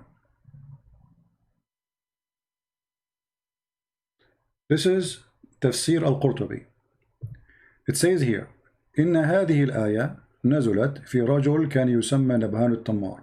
This verse came in a person, his name is Nabhan al-Tammar, and he used to have a store where he sell fruit of palm tree.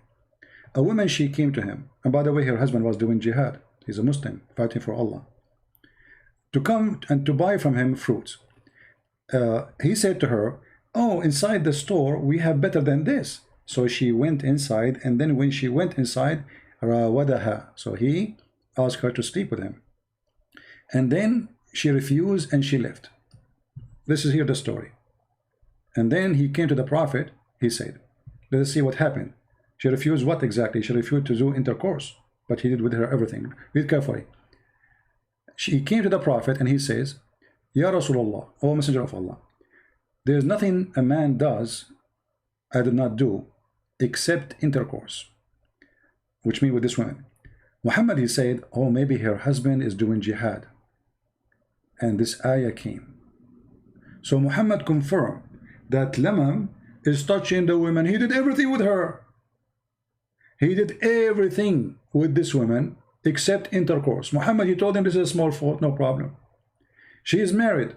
Her husband is fighting for Muhammad, doing jihad. She's a Muslim. He's a Muslim. And what is the answer of Muhammad? Oh, don't worry. This is Lamam. And here it says, إن اللمم ما دون الوطء من القبلة والغمزة والنظرة والمضاجعة. Lamam is anything before do intercourse, like kissing, blinking, or like, you know, like touching her, like punching her in her bum or somewhere, or looking, or even laying together. So if you lay together with the woman, she is naked and you are naked, it's okay. This is lamam. Kissing is okay. This is lamam. Touching each other, this is lamam. Don't do intercourse, you are fine. This is religion. And here we go. This is Tafsir al-Qurtubi, as you see in the front of your eyes. I can give you the link actually. You can translate, but let me get you more, because this page is long. I will give you a shorter. Here we go. This is the official government website of the Kingdom of Saudi Arabia. Here we go. And this is the link you can use Google Translation to translate. This is what? The official government website of the Kingdom of Saudi Arabia.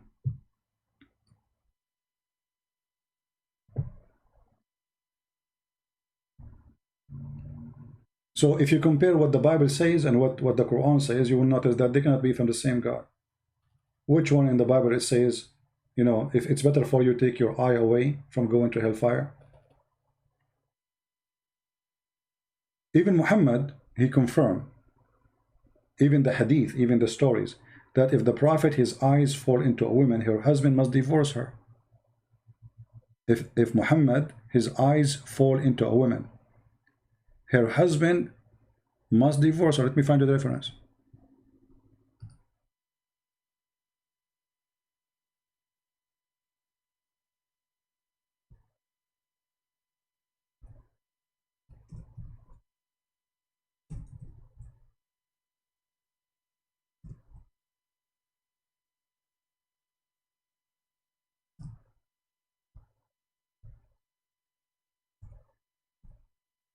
And look, we open our program today to show people that Muhammad have no prophecy, and no Muslim he come to us with the answer.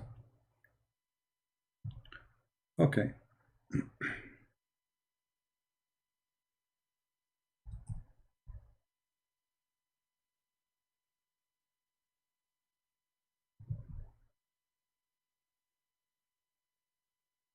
Here we go.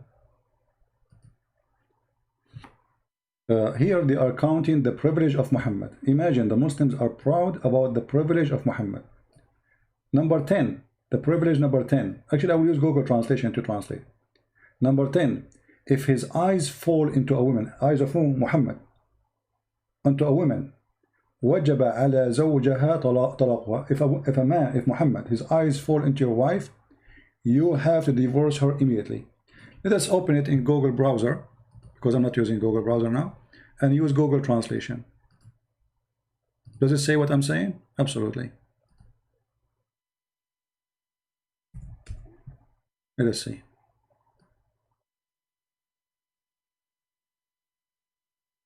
All right. You know, Google Translation is not accurate, but you know, it helps. Better than nothing. And the problem with Google Translation, you know, especially when you are reading in like an old classic language, it has difficulty to translate those things. So we will use Google Translation. Here we go. Translate. We don't want to translate to Arabic. We want to translate to English. Change languages. It says unknown. Okay, Arabic. All right. Why this thing is coming Arabic? Choose another language.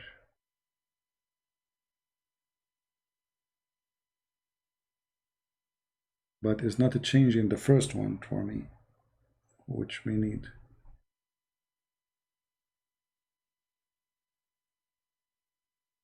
All right, let us see.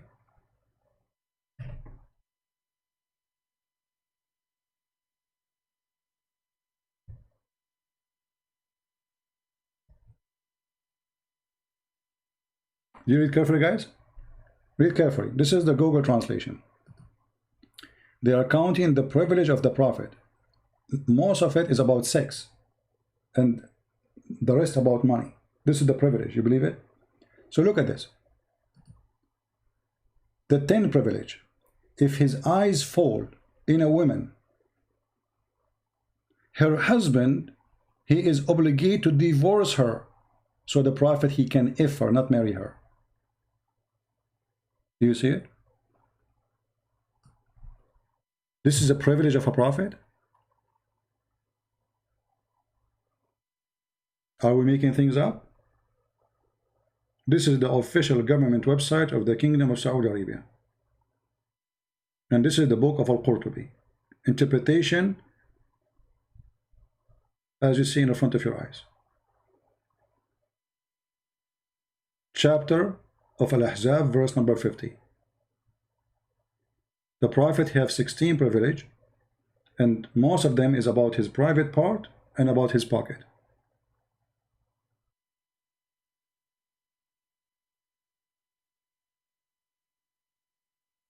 Right?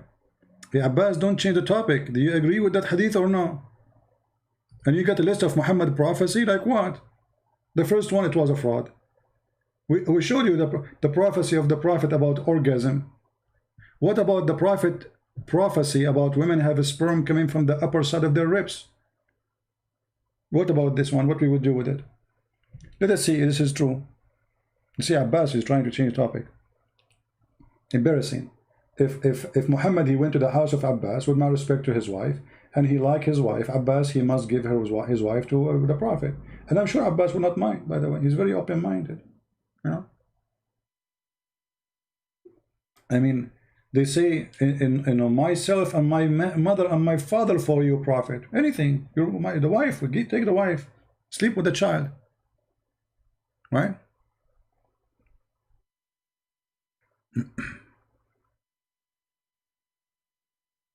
The video of Adnan Rashid. You see, when a kid like Adnan Rashid, he make a statement. How many times I get him busted, this idiot. He will never dare to call me. About tall building. First of all, the Arab have tall building before Muhammad was exist. Go to Yemen and see their buildings. Secondly, if you read the hadith, you will see that the hadith itself exposed Muhammad to be a fraud. Me, Abbas, when I talk about it, Abbas, do you want to talk about the tall building? Guys, Abbas want to tell us a prophecy of the prophet. Hold on, let us call Abbas, just for fun. But I hope he want to do the same. I mean, repeat the same question 1 million times.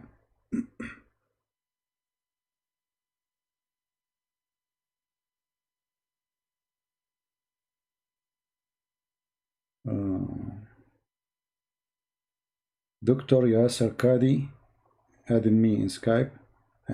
Let me block you. We don't have time for kids.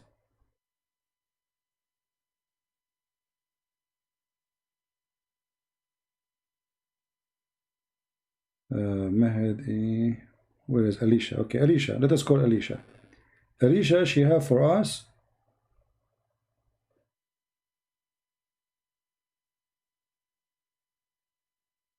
a list of prophecy.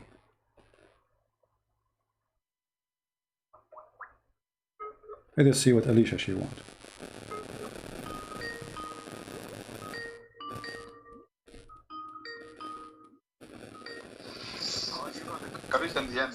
Hey Abbas.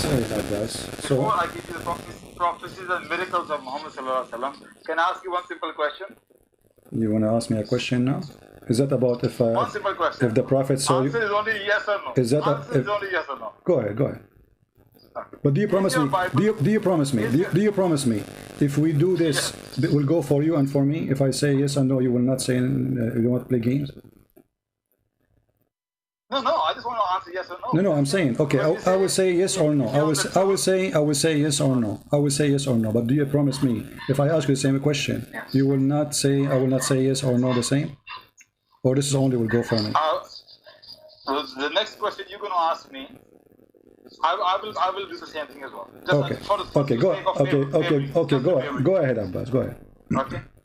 Now tell me, is your Bible still a book of frauds? Still a fraud book? Still? Yes or no? Still? Is your Bible is still a book of frauds, a fraudulent book? Well, never was to be, That's a false. No. Answer is yes or no. The question is saying still. Well, still. You have to take the word still. You have to take the word still off the question. That's not the answer. No, you have to take the word still from the question, because if I say not still, that means it was a fraud. You see, Abbas, don't be a kid. Don't be a kid. If you're asking me, is the Bible the book of a fraud? I say no, it's your Quran, and the proof of that, you're a prophet. Here we go. You are the one saying. You are the one. I answered you. My book. No. My book is not the book of a fraud, and let me get you busted. Is it your prophet? No. Is it your prophet? I'm not changing your question. We are on the topic. I am not changing your question. Is it your prophet who took an oath? Is it your prophet who took an oath in my book? Shame on you. First of all, shame on you to say that my book is a book of a fraud when your prophet he took an oath in it. Did he? CP, that's not the answer. Answer is yes or no. This is the answer. The answer, my book never was a book of fraud. Hey, I'll give you the answer. Never was the book of a fraud. Answer is yes or no. Never was the book of a fraud. No, you need. You see, you are a coward. You are a coward. You are a coward. You are adding the word still. So if I say no, it's not. So you are going to say, oh, so it was a book of a fraud before. Now it's not. By adding the word still. It's a very stupid. You are just a kid, Abbas. Did you a prophet? Okay, did you a prophet? I answered you. I gave you an answer. I said no. My book. Shut up. My book never was a book of a fraud. Now, did your prophet swear by it?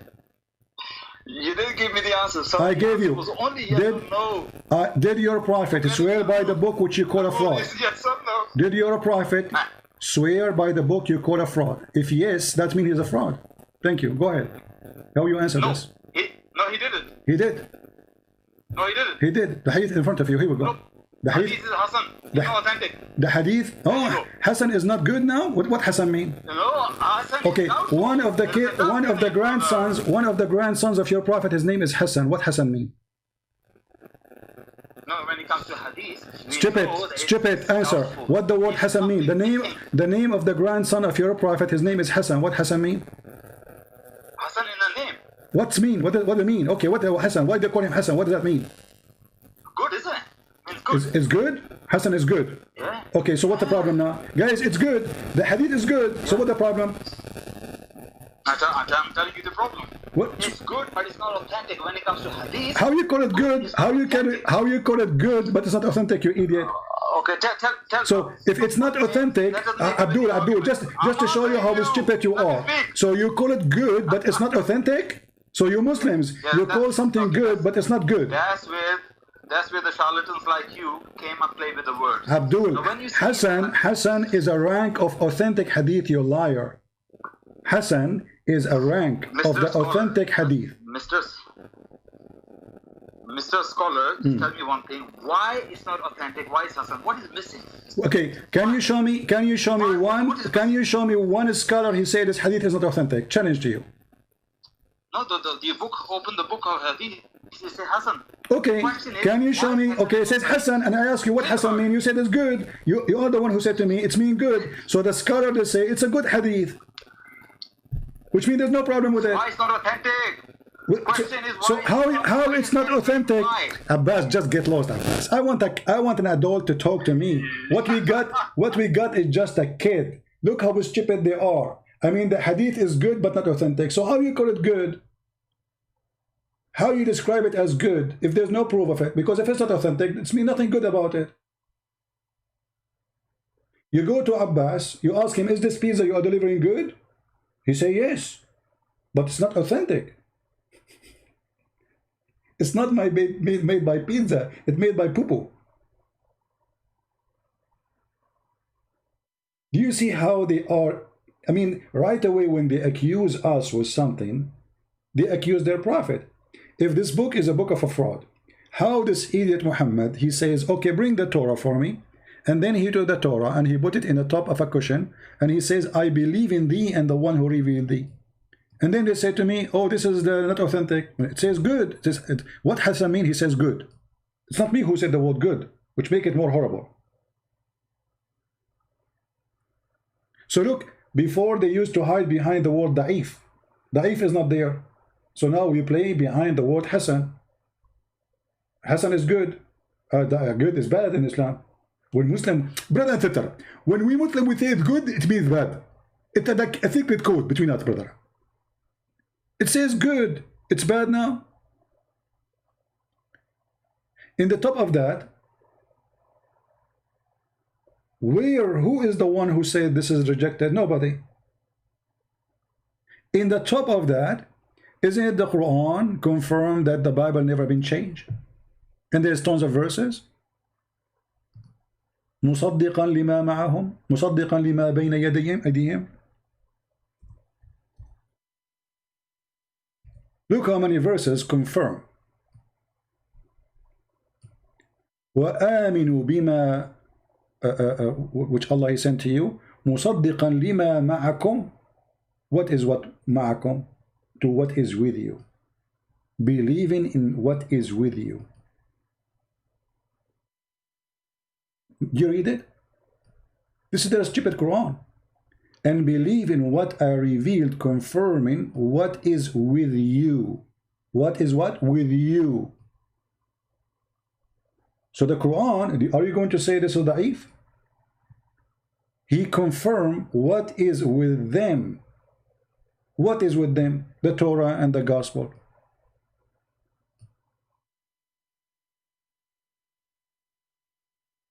Abbas, read the science of the hadith. You are the scientist. You are the one who gave me the answer. Isn't it you who said it's good? Guys, Abbas is saying to me, read the science of the hadith. Science of what? You Muslims have no science about anything. You have science of urine. You have science of poo-poo. You have science of shaving underarm. Science of shaving your private part. You have no science. Al-Khomeini, he made fun of the Muslim Sunni. He says, لديهم تضخم في فقه المراحيض. They have a huge library in the science of a private, of bathroom, which means private part.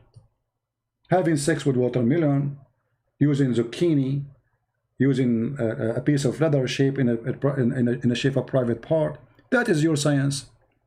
You as a Muslim Sunni.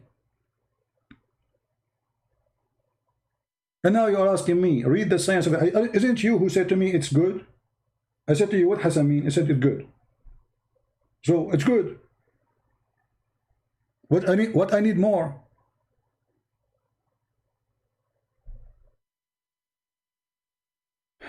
Farah, is he a Muslim? Only Muslims we will take.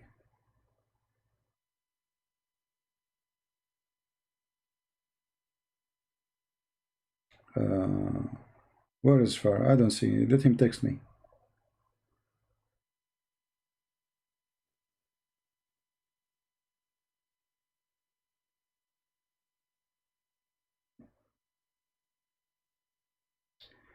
He will prove that Christianity is not the sole way. This is a guy from Pakistan. Let us see this guy.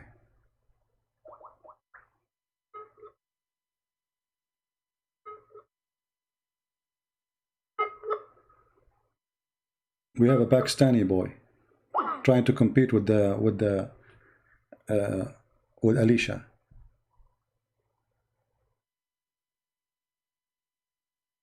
Will I answer you? You see that your question, yes or no?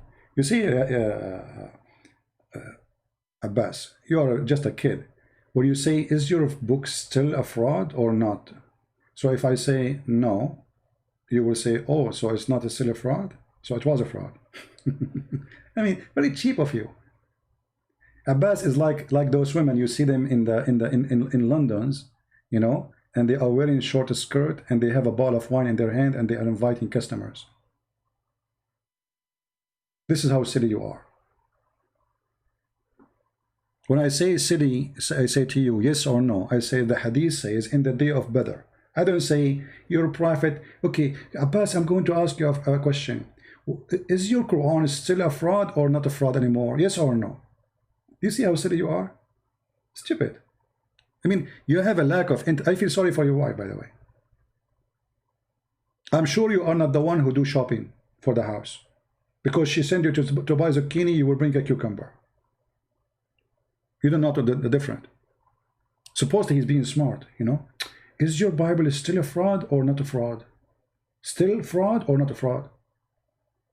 So in either way, that means it's fraud. So how this question will be yes or no? Because whatever you say, it's mean you are agreeing. Very dirty trick from a stupid idiot. You're just a kid. You're like just a guy, you know, who have like his gum in his mouth and he's taking it out, like, you know. Take the gum out of your mouth. Speak like a man. Where is this guy from Pakistan? I am a Muslim. Yahya Abbas. This guy, he is your daddy.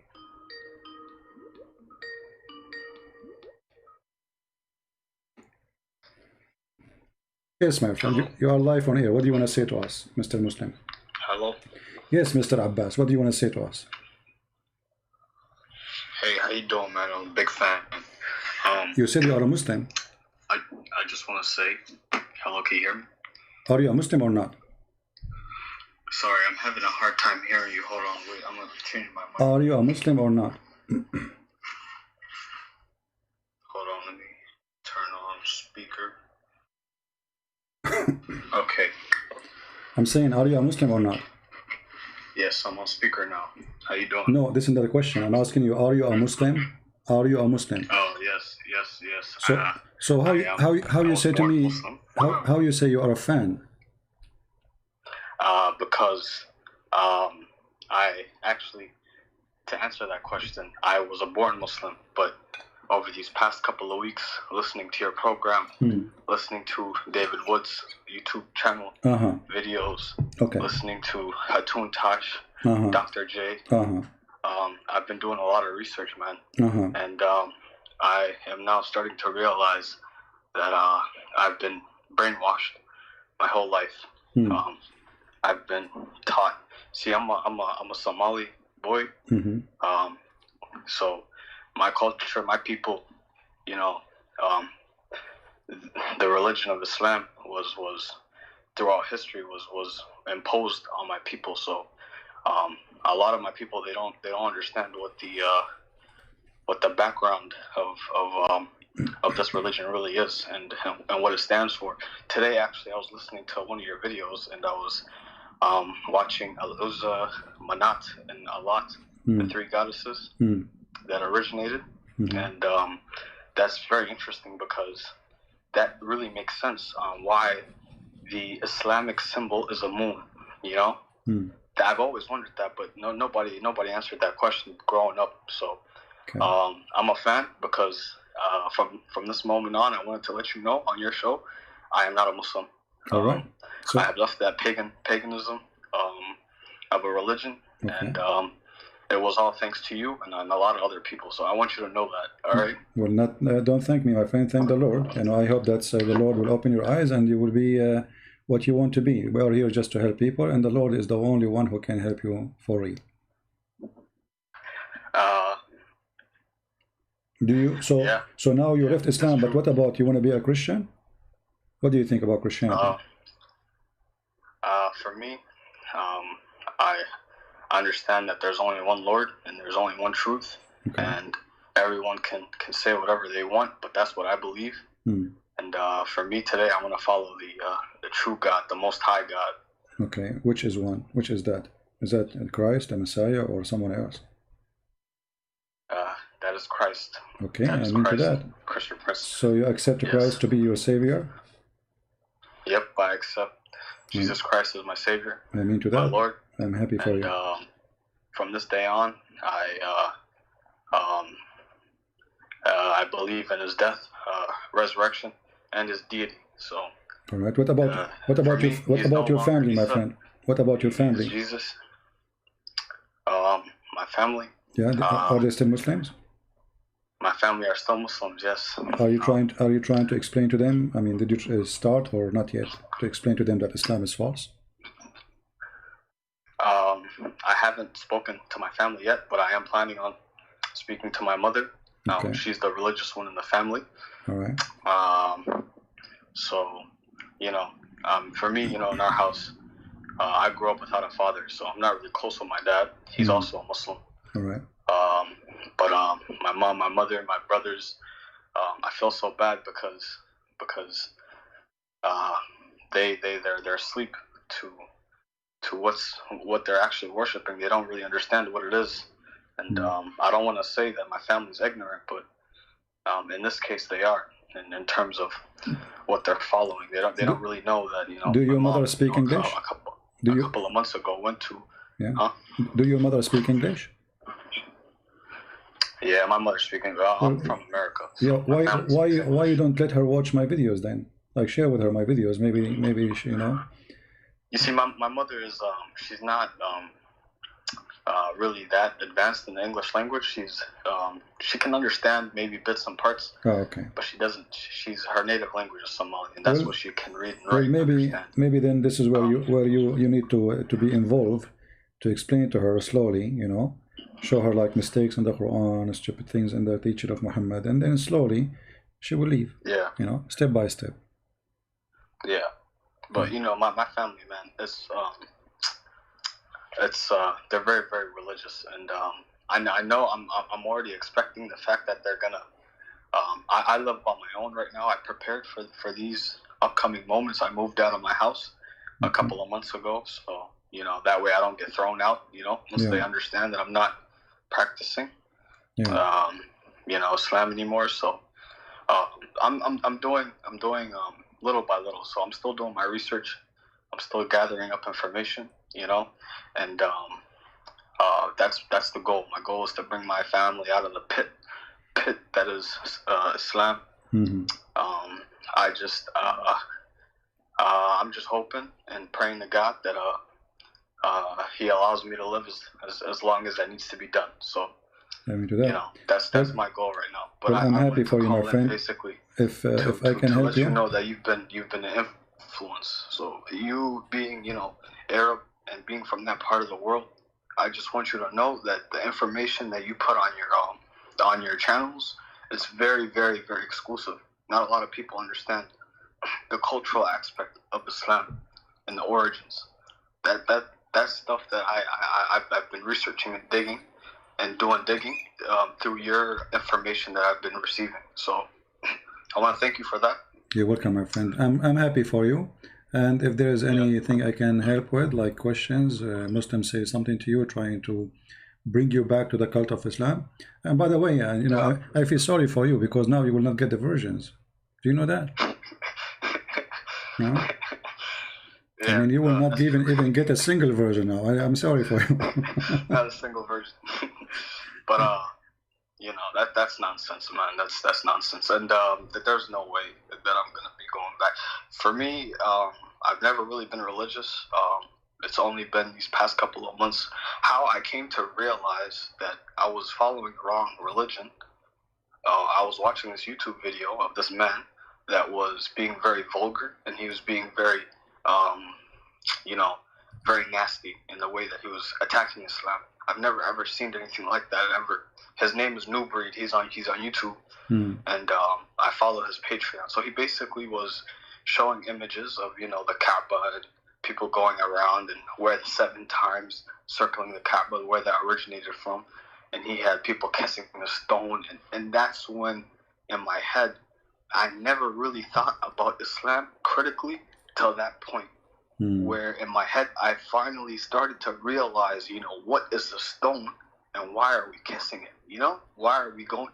My mother, she went to Umrah like a couple of months ago. So she went there, she kissed the stone and everything. She went around. I didn't get the chance to go with her, thank God. I never went there ever in my life. I don't ever plan on going there now that I know the truth. But yeah, man, it's been an interesting couple of months. Well, I'll tell you that. But I'm glad that I'm not following that anymore. But what is the most thing like was let us say make you move to get out? I mean, what is there's something special made you really decide to leave Islam? I mean, like I'm sure there's many things they come together, but there is something very special was really, let us say, the final break and that's it. Something you learned. Okay. So for me, that video was the start. Okay. Right. That video was the starting point where I opened my eyes up. So from that point, before that, I never critically thought about Islam. I never criticized it because it was taboo. The Islam. Yeah. That means you're weak in faith if you question your own. You know what I mean? So I never did that. But that was the first moment. The second big thing that changed my mind was the preservation of the Qur'an. That was a lie, big lie, big fat lie. The Qur'an, the Uthmanic Qur'an, we don't even have those manuscripts. But Mimi Hijab did not help you to stay in Islam, like he could not. My friend. I used to watch Muhammad Hijab videos. That's why it's so funny. He's a kadhab, and he's a big time deceiver. So I've came to realize that. What do you think? When you were a Muslim, and Muhammad Hijab, he made the video saying Christian Prince is a sexual predator because I was saying to Muslim women, suckle me. Did you see that part? Mimi Hijab did. Yeah, I saw that. So what do you think about that part? Because he cut my video, and the story is different. The woman, she was saying bad things about Jesus, dirty things, and then I said, well, it's your prophet who said that. So what do you think about such a fraud who changed the story to make it the opposite? Hey man, that's what he does, man. He's a hypocrite, and that's what I honestly think of the whole situation. Is he's hypocritical for that, and for them, they don't have any real basis, what I came to realize is the Muslims, especially even the scholars, you know. By the way, Zakir Naik is one of the biggest fools I'm coming to realize right now, just going through his videos and stuff. You feel me? But Muhammad Hijab and those guys, man, they need to muster up some sort of argument in order to refute back, and they do it through deception. They do it through flipping your words, and they do it through changing the context in which they are referring to. They use many tactics, but it's very deceptive. And now even he did editing to the video of his teacher. Even his teacher, he did editing to his video. Yasser Qadri is his sheikh, you know. Always he interview him. He asked him what to do. Yeah, suddenly he said something, and the Muslims went crazy, and now they are editing his video, taking off what he said. They are ashamed of it, and now they are waging war on him. They will say, "We will refute you." Exactly. Yeah, he took off. I saw how he took off the last 30 minutes of his interview, where they're and I found that clip on Yasser Qadri's channel. You know, I found that on his channel, and that's when I started questioning the preservation of the Quran. That video made me realize. So we can say that Muhammad Hijab, he helped you to leave Islam in this way, because if he did not ask that question, and he insists, you notice, he want the answer, like the guy he was trying to avoid says we should not talk about this in public, but Mimi, he insisted. So you should be thankful for Muhammad Hijab to leave Islam, not me. Absolutely. Oh yeah, I saw that video too, Speaker's Corner, where he told everybody, you know, let's leave after Hatun Tash and Dr. J were exposing them with the many different types of manuscripts of the Quran that they found. The different Qurans. Yeah, I saw that video too. Yeah, I saw that. Man, they do a lot of that stuff. That's not surprising to me, for me. Yeah. But those were the main two reasons why I left. You could also say the character and the moral example of Muhammad. Man, there's not a person in the history of the world that has been lied about more than Muhammad. But you know, Muhammad, he have a good character actually. He is very much like like the Pirate of the Caribbean, Jack Sparrow. You know? Jack Sparrow. You're hilarious, man. That's good. By the way, somebody saying that there is a Somalian Christian TV, so you need to search it so you can watch it if you like. Somebody is saying in the text. I've seen that. Yes. Right. So I follow them too.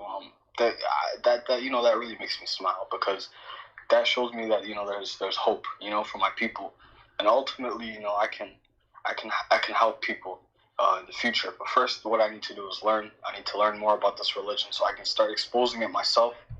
I was very, very angry when I figured out my whole life has been a lie. Very, very angry. So I'm going to direct that energy into learning and becoming a weapon against Islam. Hopefully for the future, because it's a dangerous religion, man. Yeah, I hope it's a dangerous ideology. Yeah, we hope you will be able to help your people first, the Somalian people, because you speak their language, you know, and you can help them better. Yes. All right, my friend. Anything else you want to add? No, nothing else. All right. I'm so happy for you. Thank you so much for giving me the chance to speak. You're welcome. And I'd also like to say that you know, hi to everybody else in the chat for helping me, because I didn't know how to call in. They told me that I had to go through Skype. Well, next time don't use Skype. You know, you need to send Jibreel. He will squeeze me, and he will go back and squeeze you, and then we'll be connected. You know, because this is how Allah He connect with His people. He squeezed them. He squeezed them up. He opened. I will knock him out like Moses. He opened the line. He opened the line by squeezing.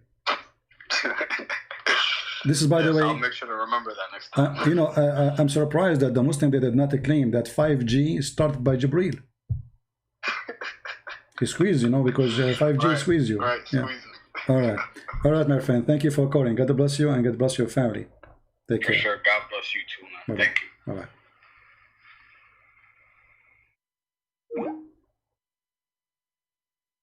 All right, that's wonderful. We have a Muslim, his name is Mahdi. Okay.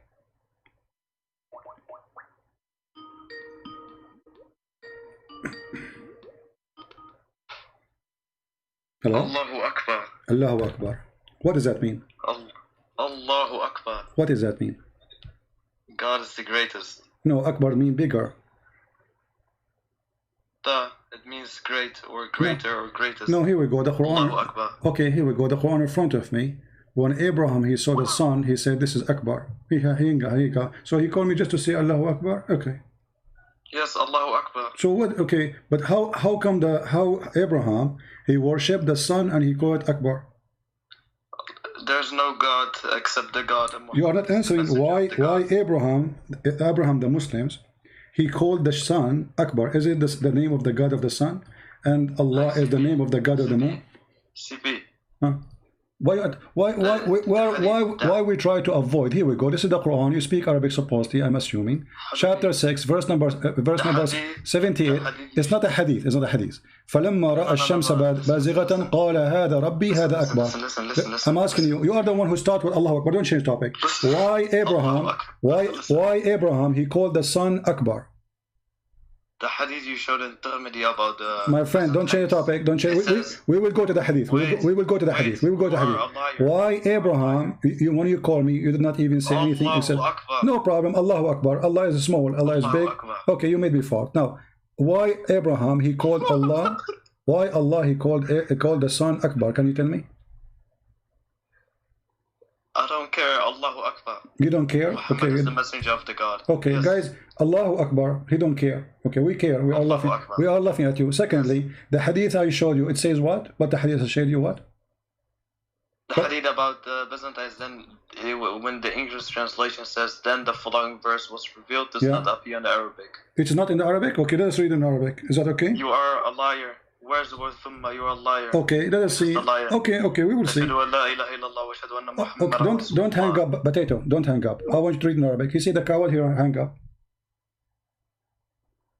He hang up. He don't want to read it. He said it's not in Arabic. Potato and the coward. I mean, you are not even a man to read what you said to me. It's not there.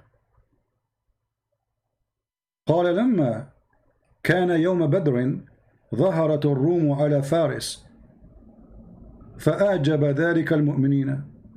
You're a potato. Allahu Akbar. Allahu Akbar. Your prophet, he said to you, when you say Allahu Akbar, that will scare us, we laugh. We went to Iraq, Muslims shout Allahu Akbar, they lost. We went to Syria, Muslims shout Allahu Akbar, they lost. We went wherever we go, Muslims shout Allahu Akbar, they lose. And here we go. You shout Allahu Akbar, you got busted. Allah Akbar, Allah smaller did not help you. Oh, the screen is not up, sorry. Let me put the screen. Give me a second. Here we go. عن أبي سعيد قال لما كان يوم بدر ظهرت الروم على فارس فأعجب ذلك المؤمنين فنزلت. When the day of Badr, in the day of Badr, the Roman were victorious over the Persian. And if you are a man, I challenge you to call and to read and to say, it doesn't say that. Coward. You see, he accused me to be lying, and now it's very embarrassing. We have it in the screen. Feel free to call and read. And you have no excuse, you know Arabic. Because if you don't know Arabic, how you say in Arabic doesn't say that, CP.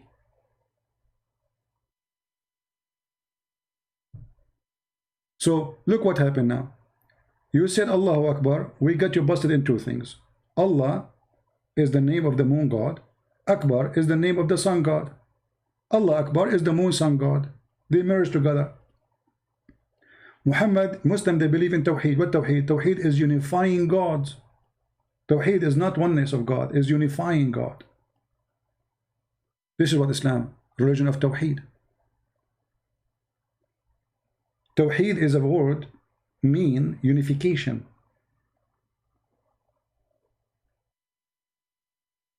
How you can unify God if he is one?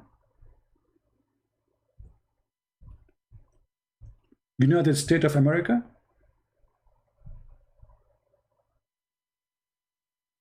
Even the Muslim translation, they translate the word Tawheed as the unity of Allah. how you can make unity of Allah. Do you see it? This is your translation. Unity of Allah. If Allah is one, how you do unity of Allah? So what I will do now, I will call Akbar, I will call Allah, I will call his daughters, and we will agree to make unity. Please don't make a fight. Let us make a unity of Allah. Hang up. People are laughing at you. Allahu Akbar. Allahu Akbar. Allahu Akbar. And don't forget to bend over, by the way, and shaitan take care from your bum. Do you know that? Do you know that each time you say Allahu Akbar, shaitan, he fart? I mean, look at the connection between gas breaking and the name of Allah according to your prophet. Look what you did to your prophet. You brought humiliation now. Huh.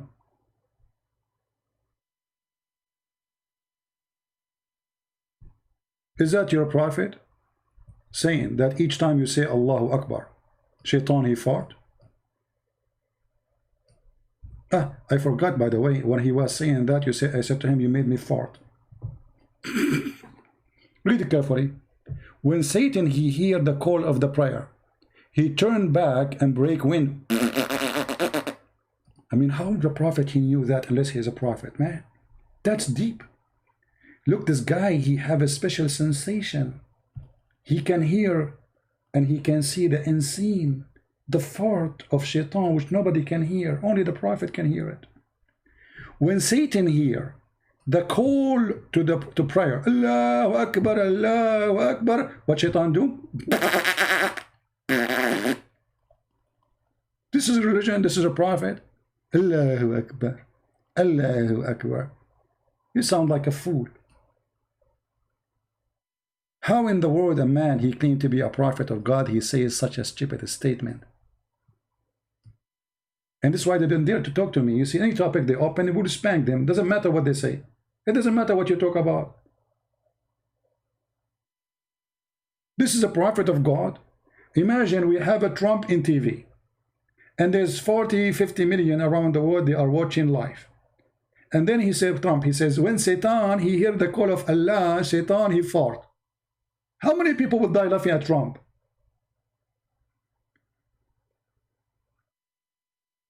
You are possessed by the devil Muhammad to the point you didn't see the stupidity. Allahu Akbar, Allahu Akbar. What does that mean? And Allah is Akbar from what? Allah comparing himself to what? To mosquito? God is comparing himself, because Akbar in Arabic is, you know, like in English you say big and bigger. So Allah is bigger. Bigger from what? The answer is very simple. They used to worship idols, and the idol of Allah is Akbar,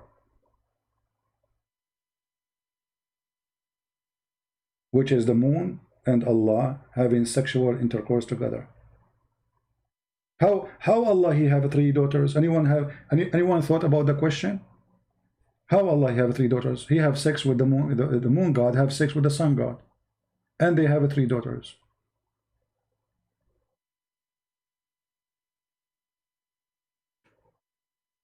Did you ask yourself, the Arab, they were worshipping the daughters of Allah, where Allah got his daughters from?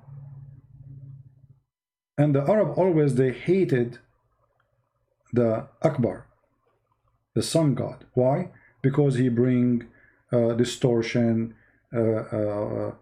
drought, no rain, no water, grass die, animal die, heat. While the moon, when the moon come, the moon bring nice weather, relaxing light, you know, like not strong light. So you will see always the Arab, those who live in the desert, they worship the moon god. Those who live in Europe, who have cold, they worship the sun god. As simple as that. 2 big religion was spread. Some they worship Sin, the moon god, and some they worship, which Allah, and some they worship the sun god, which is Akbar. Actually, even the Quran, if you go in the Quran, if you go to the chapter of Yasin,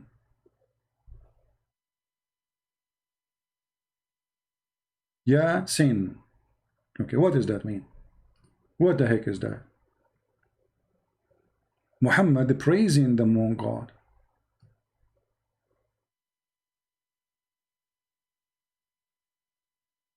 Let's read.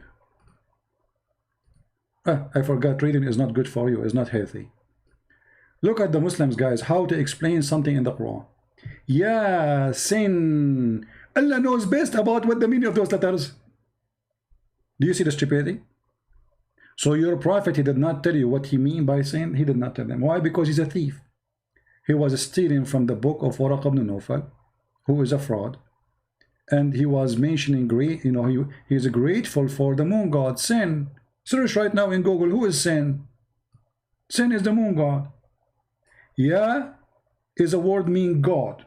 Sin is the name of the god.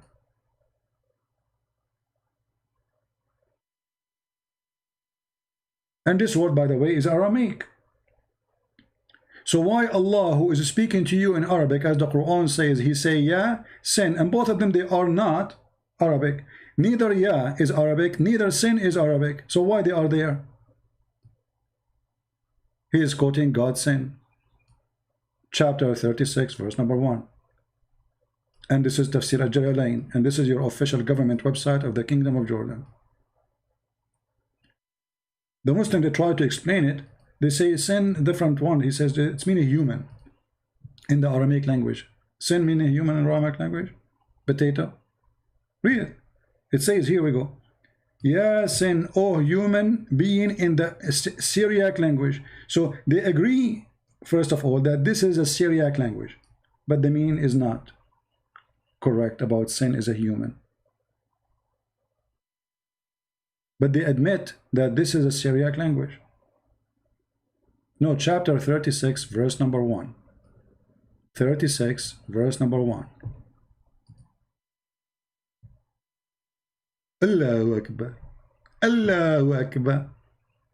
Allahu Akbar. And Shaitan is farting. So you say Allahu Akbar, Shaitan fart. Look at the connection. That means Shaitan, he fart 5 times a day. That explains global warming. And people, they were complaining about global warming. Al Gore was making lecturer, forgetting that the most reason, it's not the cow, it's not the cars, it is Islam. Because as Muslim, they say Allahu Akbar, Shaitan, he fart. And what is fart? Is methanol. So global warming, you know, happening because of Shaitan. A prophet says so. There's a video of a guy in YouTube, you can watch it. You will die laughing. He is explaining how Shaitan, he fart when he say Allahu Akbar, when you pray. And then he explained how Shaitan go inside your anus and he play with it and he block it for 20 minutes, 30 minutes, 1 hour. You say you go inside the bathroom, you think it's going to stay there for 5 minutes, and then you start pushing, You watch the video, I mean, you would die laughing. And the Muslim, they were dying laughing, and in order to shut them up, he says, the hadith says so, the hadith so, which means don't laugh. This is the Prophet saying that. The hadith says so. Which means it's not him, the donkey, was saying that, the big donkey is Muhammad. The hadith says so. No, the hadith says so. Don't forget, by the way, tomorrow, guys, we will be live on air in the Quality of Life. We have the link underneath of the video here. And if you copy my video, please share the Quality of Life link too, so people can subscribe to.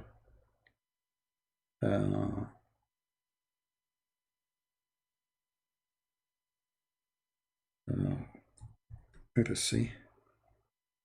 Here we go. This is the video. I was looking for it. Satan, Islam, Satan fart. I think this is my video, but maybe you can find the original one, where this is in Sucre Studio. This is another one, when Satan fart. Satan fart. Oh boy. And you know, the Muslims, actually this is here, this one here, have the whole video, I think. This guy explained to you how shaitan fart, which, by the way, proven to be scientifically true. I mean, it's obvious. I mean, we cannot prove, you know. Scientists from around the world, they confirm those things. And look at this guy here. He's explaining to you breaking wind during the prayer. This is Islam. They focus on stupid things. Who is God? What God is about? No. You know, breaking winds. I mean, imagine Muslim, they pray their head facing the ass of the one before them. And then you fart. Satan fart. Let us show you how shaitan fart.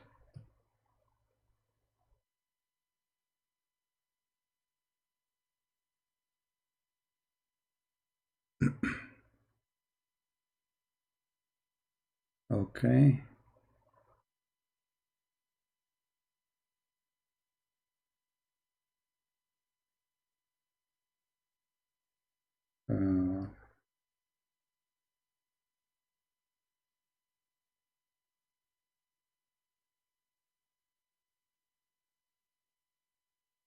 Wisdom.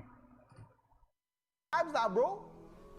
I'm gonna eat 3 times. I'm gonna go do my wudu. I'm gonna go and do my rakats. I'm gonna do my salat tawbah. I'm gonna say to Allah, you know, Allah forgive me. And then I'm gonna say, you know what? Get the shaitan back again. Let me open the Qur'an. Let me read some Qur'an. Hey man, that shaitan's probably kicking his legs on the ground by now. Yeah? Then get up and do the adhan or something. Then shaitan will, I tell you, I'll be honest, hadith of Tirmidhi it says, yeah, when you give the adhan, the shaitan, he not only runs, but the hadith says lahu durat. You know what durat is? What? Durat is. No way. Like, come on, are you serious? Brother? Do it again, brother. What is durat? You see, my Arabic is not good. Can you teach me, please, what is durat? What is that? What are you doing? This is what durat, shaitan, he do that? Man, that must be true. Brother? Science. He not only runs, but the hadith says lahu durat. You know what durat is? No, we don't know. Durat is. Man. He runs, and as he's running, yeah, his fart comes out. Lahu durat. I'm not making this a hadith. See, the Muslims start laughing. He says, this is not making it up. This is hadith. The Prophet says so. The Prophet says so. I'm not making it up. Don't laugh at me. I am not the joker. It's Muhammad the joker. So that shaitan made me do sin? Get up. Yeah, just get up. Just give the adhan. Right? That shaitan, you're gonna make him leak some serious gas.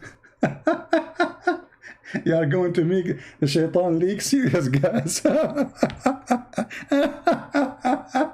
What is the guy? Allahu Akbar. My friend, let me say to you, Allahu Akbar again. Allahu Akbar. Shaitan, he leaks serious leak. And what is it? Gas? Do you think we can fix his radiator? What I say, stupidity is amazing. I mean it, you know. Yeah. Let us skip a little bit. Where he talk about you going to the bathroom.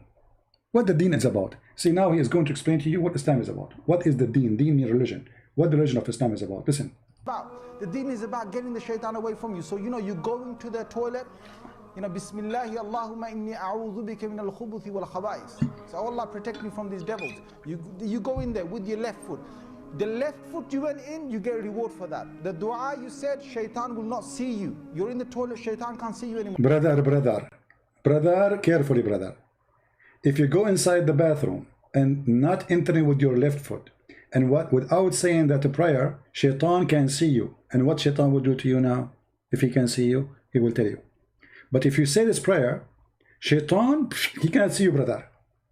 You have to say this prayer and you enter with the left foot. Superstition religion. Stupidity. So you have to enter with the left foot and you have to say a certain prayer. أعوذ بالله من الخبث والخبائث. If you do that, shaitan, you become invisible. Do you think we can do that in a bank robbery? They can't see us. So Allah protect me from these devils. You go in there with your left foot. The left foot you went in, you get a reward for that. The dua you said, shaitan will not see you. You're in the toilet, shaitan can't see you anymore. That's in a hadith, right? If you don't say the dua, If you don't say the dua, what happens is the shaitan not only comes inside, but the hadith of Tirmidhi says he plays with your bowels. Oh boy. This is what happened to Abbas every day, because I assure you, Abbas never said that a prayer before he entered the bathroom. Neither him, neither his wife, neither all his family. Abbas, I want you to be a witness. Do you feel anything when you enter the bathroom without saying this prayer that shaitan is playing with your bowels? Abbas, be honest. What, the guy who said Allahu Akbar, do you wanna witness that this is true? Do you feel anything really? Shaitan, he go inside your bum, inside your anus. Will not see you. You're in the toilet, shaitan can't see you anymore. That's in a hadith, right? If you don't say the dua, if you don't say the dua, what happens is the shaitan not only comes inside, but the hadith of Tirmidhi says he plays with your bowels. Oh boy. He plays with your bowels. So you're inside there, you think. And look, he's explaining to you, and you look down at his bum. He play with your bowels. He play with your bowels. He play with your bowels. Not only his inside where? Inside your anus. He go inside your anus and he play with your bowels. Did you hear it? I mean, this is what they teach in their mosque. And then you wonder why somebody want to do suicide bombing? If people listen to this and they believe in this. So what we are talking about? He play with your bowels. Shaitan, he go inside if you don't say that prayer. Well, Muhammad, he spent 40 years of his life, wasn't a Muslim. That means Shaitan was playing with his anus for 40 years. I mean, Muhammad, you've been really screwed, literally. 40 years Shaitan playing with your anus. And Allah did not send you the prayer to say how to protect yourself. What is that prayer? Is Ali Baba open the cave?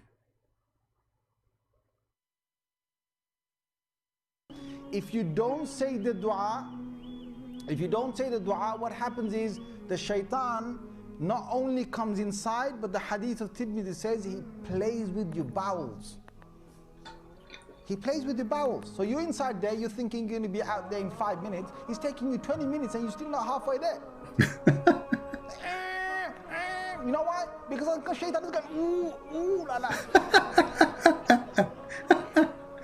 See, the hadith told you, the hadith says to us. You see, they start laughing, going crazy. So he want to tell them, don't laugh. Don't be stupid. The hadith told you, the hadith says that, the prophet says so. Hello? The prophet says so. It's not me, it's the stupid. It is Allah prophet, the stupid. Look at this. I mean, how in the world this can be considered a religion for a second? You know why? Because shaitan is going, ooh, la la. He plays with the bowels. So you're inside there, you're thinking you're going to be out there in 5 minutes. He's taking you 20 minutes and you're still not halfway there. You know why? Because shaitan is going, ooh, la la. See, the hadith told you, the hadith says to us, he plays with your bowels. Seriously? Yalla, he plays with the bowels. So you say the dua, Allah protects you. Right? You come out of the toilet, ghufranak, Allah forgive me. Even you have to say words after you get out of the toilet. Why? You have to say forgive me. Forgive me for what? For doing poo-poo?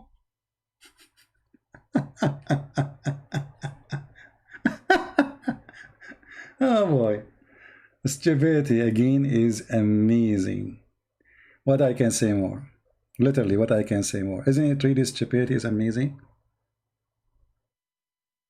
How in the world anyone can believe in such a garbage, how we can even call it religion?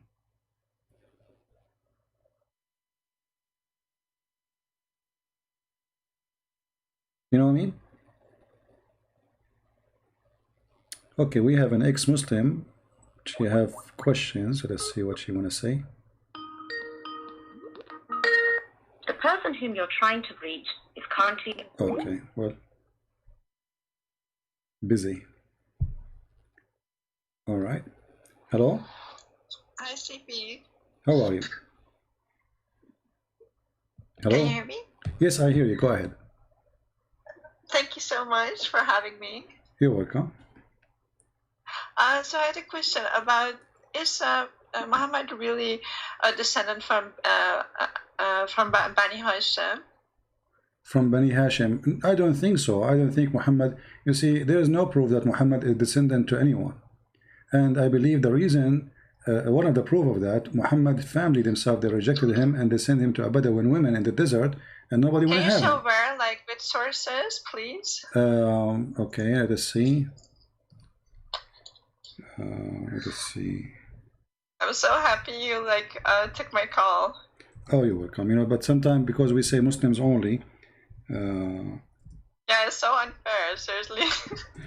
Well, you know, we have like other channel, the Quality of Life, and there we yeah, take. but then you can't call about Islam. You're just sick and tired yeah, of we Islam. don't. Yeah, Course. exactly. You don't want to talk about 24/7. Yeah, let us see where we can get you some reference.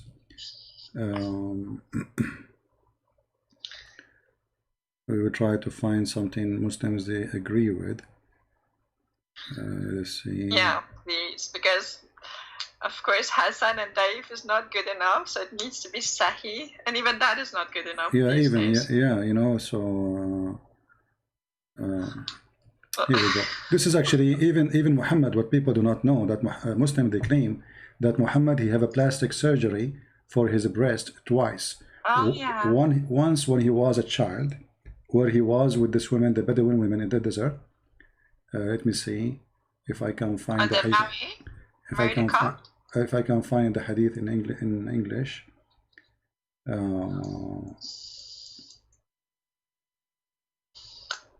Yeah, have you seen these little videos of you with cartoons, like where you just like are sort of like a man baby and you're lying? Have you seen those series? I'm not sure. It's and when you investigate, you see that they're lying again. These apologists are so sad. Islamic apologists. Seriously. Yeah, well, they are kids. It's okay.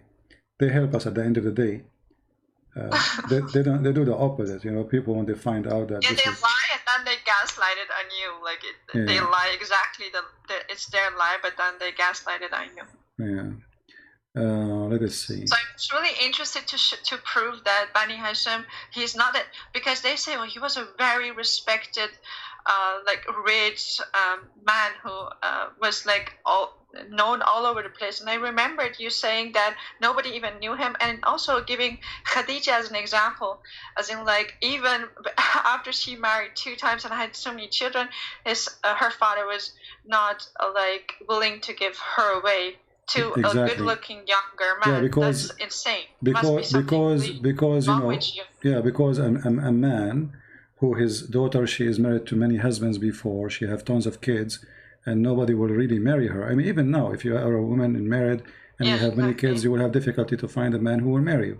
So why her family they reject Muhammad if he is from a great family?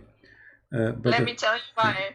Because he was such a good person, Muhammad. He just wanted to be with someone who he loved. He didn't care about the dogma of the day, and he married someone who was even married 2 times and had so many children.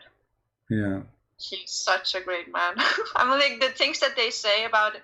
I mean, the guy was obviously a pedophile, right? Because after that, right away, he just like from 15 years older to like 6 or something.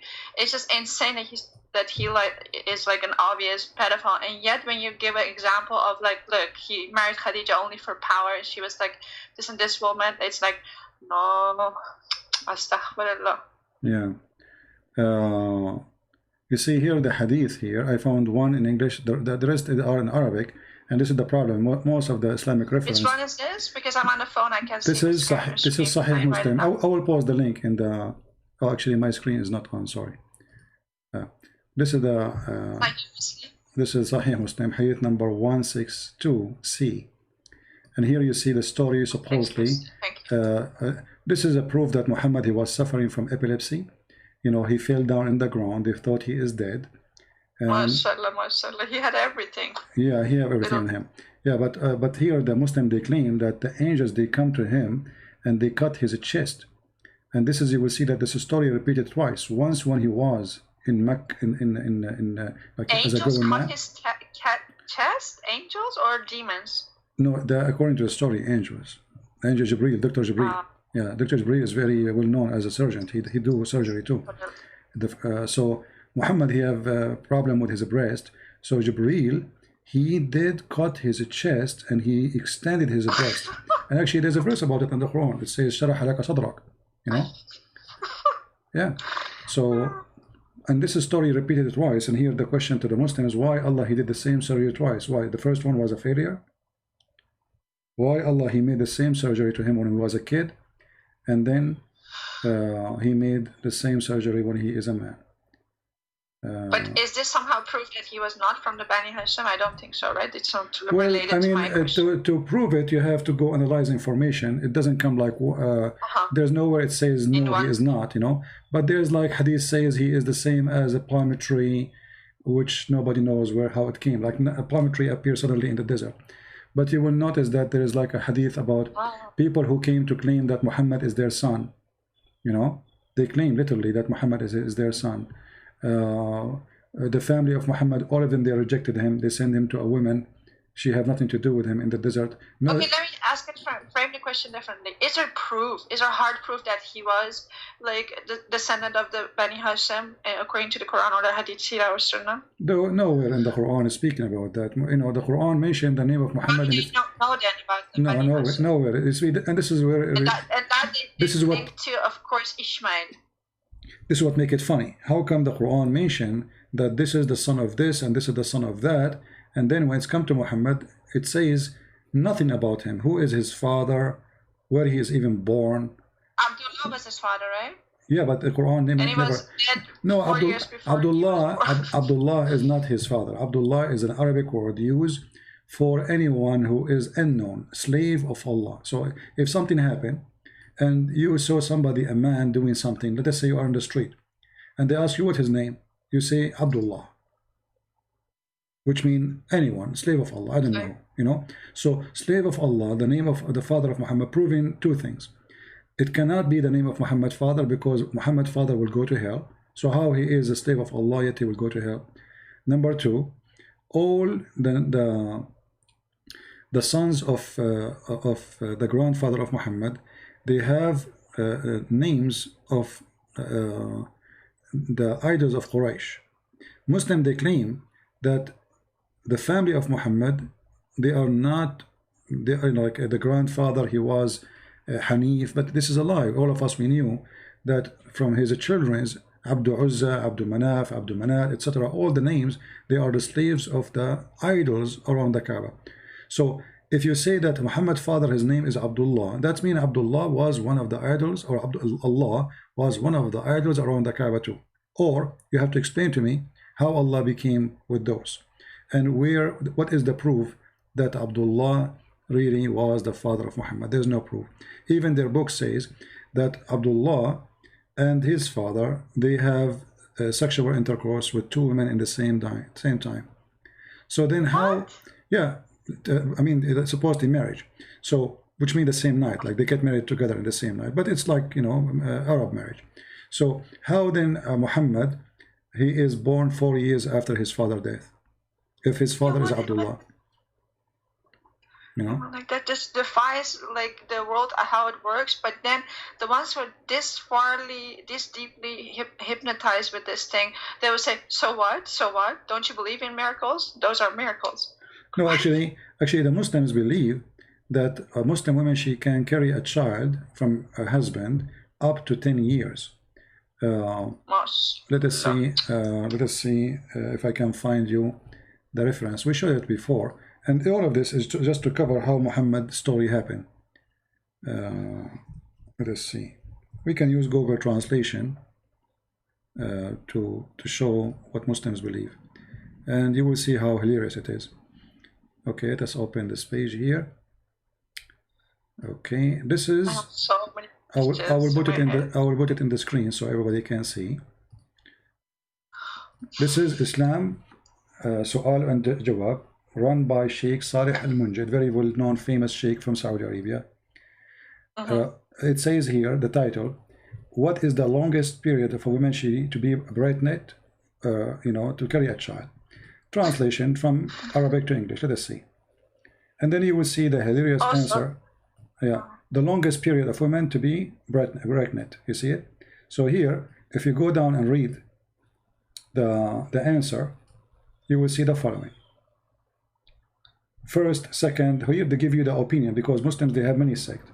So depend in the sect, but all of them, they agree together that women, she can really, the normal thing is like 9 months, then 2 years, then 3 years. Look here, 2 years in the doctrine of the tap, this translation, which is not really good translation. 1 year according to etc. Muhammad ibn Abdullah al-Hakam. Then he says 3 years, which is saying of Layth ibn Sa'd. And then 4 years, which is the doctrine of Sufi. Mimi Hijab is a Sufi, by the way. So according to Mumi Hijab, his wife, she can deliver a child 4 years after he divorced her. He's a Sufi. No?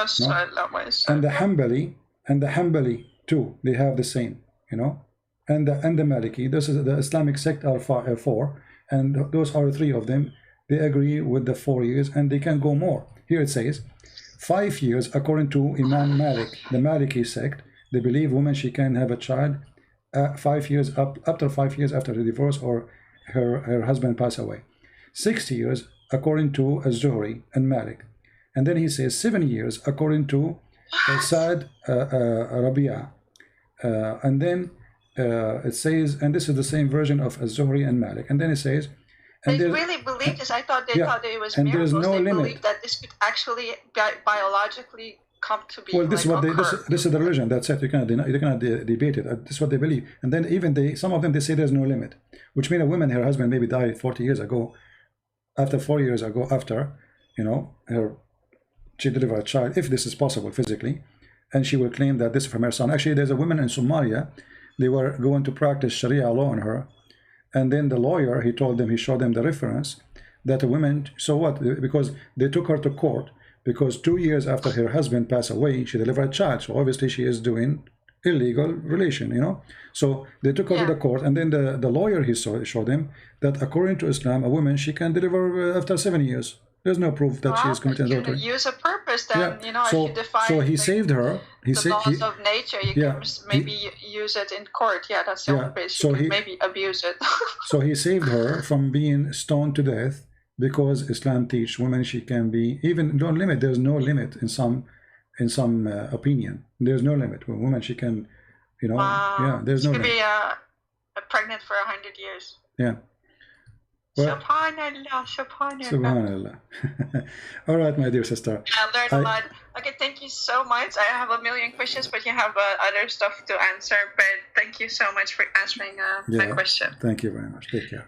Bye bye. God bless you. Bye bye. Yeah, actually, I got to go soon. My room here is getting so hot, and I'm not putting the fan on me, so the fan will not hit the microphone. But I'm literally sweating. You know, I'm burning, very hot. We don't have the luxury. Anyway. So, as you see, guys, when we change Muslims to show us something real about the religion, there's nothing. It's an empty cult, stupid cult. Shaitan farting, Shaitan take care of from your anus. I mean, imagine what kind of a prophet he says, Shaitan, he take care of from your anus when you pray. I mean, what is that? Based on this, Abbas, he have no hair in his anus. Abbas, take a selfie for us. If Shaitan, he take hair from Abbas each time he pray, either Abbas, he is not praying, and that means he's a kafir, or Abbas is praying and should have no hair there. No hair. Because Abbas, not only he put his foot in his bum, in the bum of the believer, and he pull it out, and he will not stop until he make you fart, and he hear it and he smell it. This is what the Prophet said. Prophet of farting. Peace upon him. I mean, Muhammad, he have a specialty, you can tell. His specialty is about farting. He have a lot of a specialty, a lot of skills, we have to admit. If Muhammad was exist today, we will open the university of farting and hair taken from your anus. I mean, this Shaitan is really evil. Why he's doing this to the Muslims? And those things happen only to the Muslims. We Christians, Shaitan don't take care from our, you know. So I say to Muslims, save yourself, my friend. Save your ass. Literally. All right, guys. Don't forget to download the video. It's going to take maybe 30 minutes before YouTube process it. Download it immediately after that. And in order always to be updated, like you might say, okay, where is the video? It's gone. The video you made yesterday. Subscribe to the channels. There's many channels. They have a huge subscribers. Even some of them maybe more than me. You can subscribe to their channels for they download my videos always.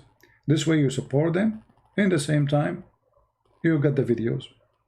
And don't forget, tomorrow we will be in the quality of life. We will be live, and all Christians are welcome to call. The quality of life is an account where we use it only to speak about topic have nothing to do with the garbage of Muhammad. No Islam there, period. So the link is down in the info. Click in it, open it, subscribe to the other channel, and join us tomorrow. And we have a special topic there to talk about. There we speak about something real, something useful, something benefit you and your family and your children and your marriage and your whatever you have in your life, you know, not stupid stuff like Muhammad is speaking here. So I understand many of you here, they are coming because they want to laugh at the stupidity of Islam. But remember, Islam is a very dangerous cult. And because of Islam, you are spending billions of dollars in tax today from your pocket to secure yourself against the terrorism of Islam. Which means Muhammad, you like it or not, is impacting your life and your security. Just last week, 2 attacks in England of terrorists shouting Allahu Akbar, and they killed more than 6 or 7 people already. And that will never stop. The easiest way to fight terrorism is to do what I am doing. A terrorist will not be terrorist if we explain to him that Muhammad is a fraud. But he will be a terrorist if he still believes in the fraud of Muhammad. Like the guy who called me, Allahu Akbar, Allahu Akbar. He have nothing to say. I'm sure if he have a knife, he will hold his knife and he will chop me and he will say Allahu Akbar. But it's too late. I have tens of thousands of videos. I have books all over, translated to many languages. I live, I die, doesn't matter. Your prophet got busted and he been spanked. And my fingers all over his body. Deal with it. All right? So I want to say thank you all for being here. And we appreciate those who support us too. If you like to support us. Those who ask, like I received a message saying how we can. I did not answer you right away because I was busy, for the one who asked me. To help us in donation, you can go to Patreon, as you see in the screen, and there you can, make subscribe for maybe even $1 a month. You don't have to make it a big, little with many can help.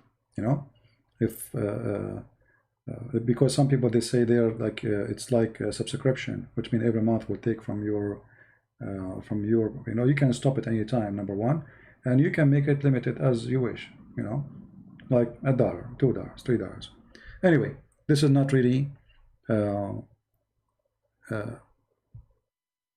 what is important. Important is if you really like to support us, is downloading the videos and translating my videos to other languages. Way more important than donation.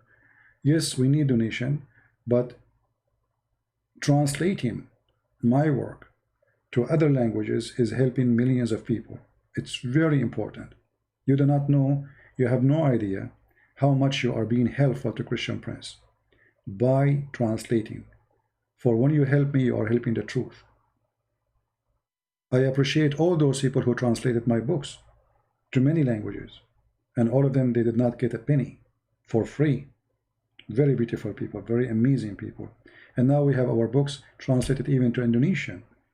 We have to Spanish, we have to Portuguese, we have soon we will publish my book in Malay language, and soon we will be in the Russian language, and soon we'll be in the Albanian language. Just wait, we have a series of books will be launched, and all will be those books we are talking about, like the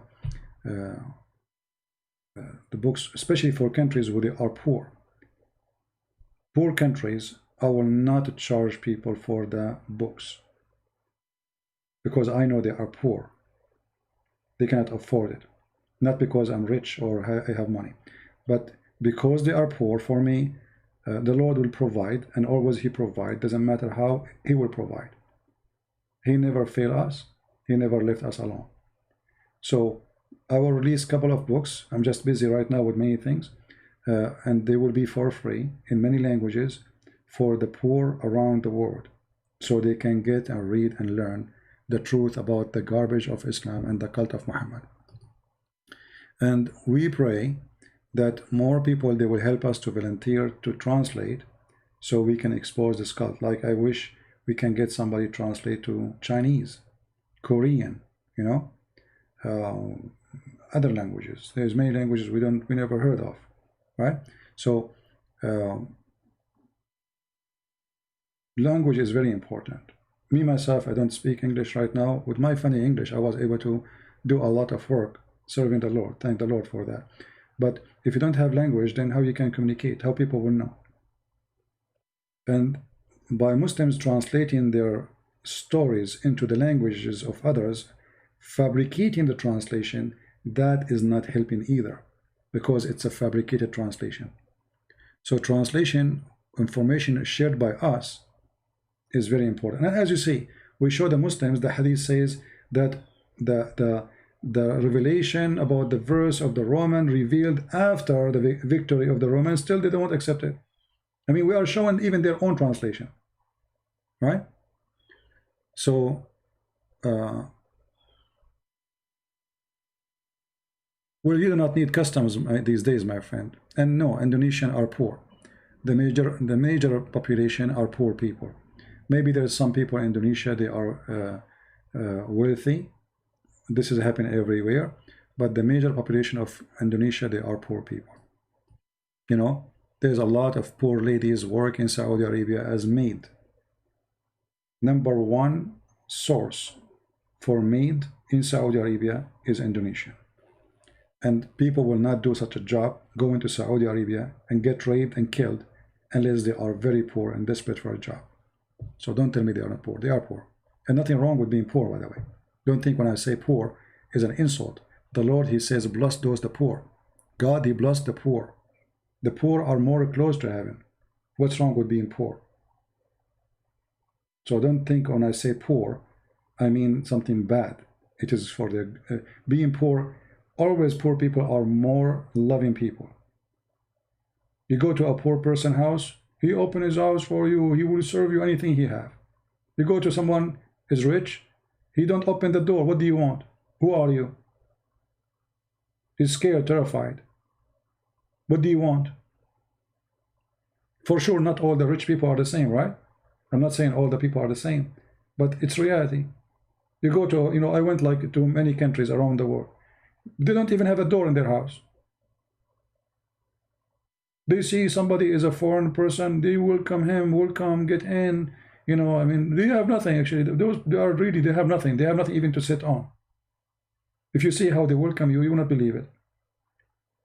You go to somebody rich, he have a villa, he have security cameras, you knock the door, what do you want? Why you are here? They investigate you. Nobody opened the door for you. So nothing wrong with being poor. Poor actually, you know, when people get rich, usually, not all people, as I said, they get spoiled. Richness damaged them. They became away from God, away from reality, away from that we are not going to take anything with us. So they became so much attached to Jesus said in the Bible that the heart of the man is where his treasure is. Where is your treasure? If the treasure is money, this is where your heart is. If your treasure is God, it's with God. The poor guy, he don't have a treasure of money. He have his heart. He have his welcoming. He have his smile. And even with his little treasure, which is nothing, maybe a piece of bread, still he will share it with you. And he will be happy to do so. Right? So, it's very important to help the poor. For the poor, they deserve our help. And the Lord himself, he was not walking between noble people. You know, the one who was the disciple of Jesus, they are fishermen. Paul, he used to make tents. You know, he quit what he was doing and he became a tent maker. Fishermen, people do farming. Those are the disciples of Jesus. They are not from noble or first class society. They are normal people, poor people, and they give everything they have for the sake of the Lord. So I want to say thank you for all for being here. And remember always, people, they throw rocks at you for you have fruits in your tree. So when they call you liar, etc., they cannot yet prove it, but they will call you the names, for simply they are upset from the fruits you have in your tree. So I pray the Lord will bless your fruits, bless your family, and give you more glory to you and your family, keep you in health and wealth. Thank you. God bless.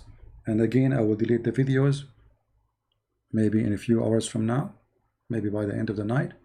And enter tomorrow in the quality of life. We will be there. Until then, Christ is Lord, Islam is false. And see you soon. Take care. Bye-bye.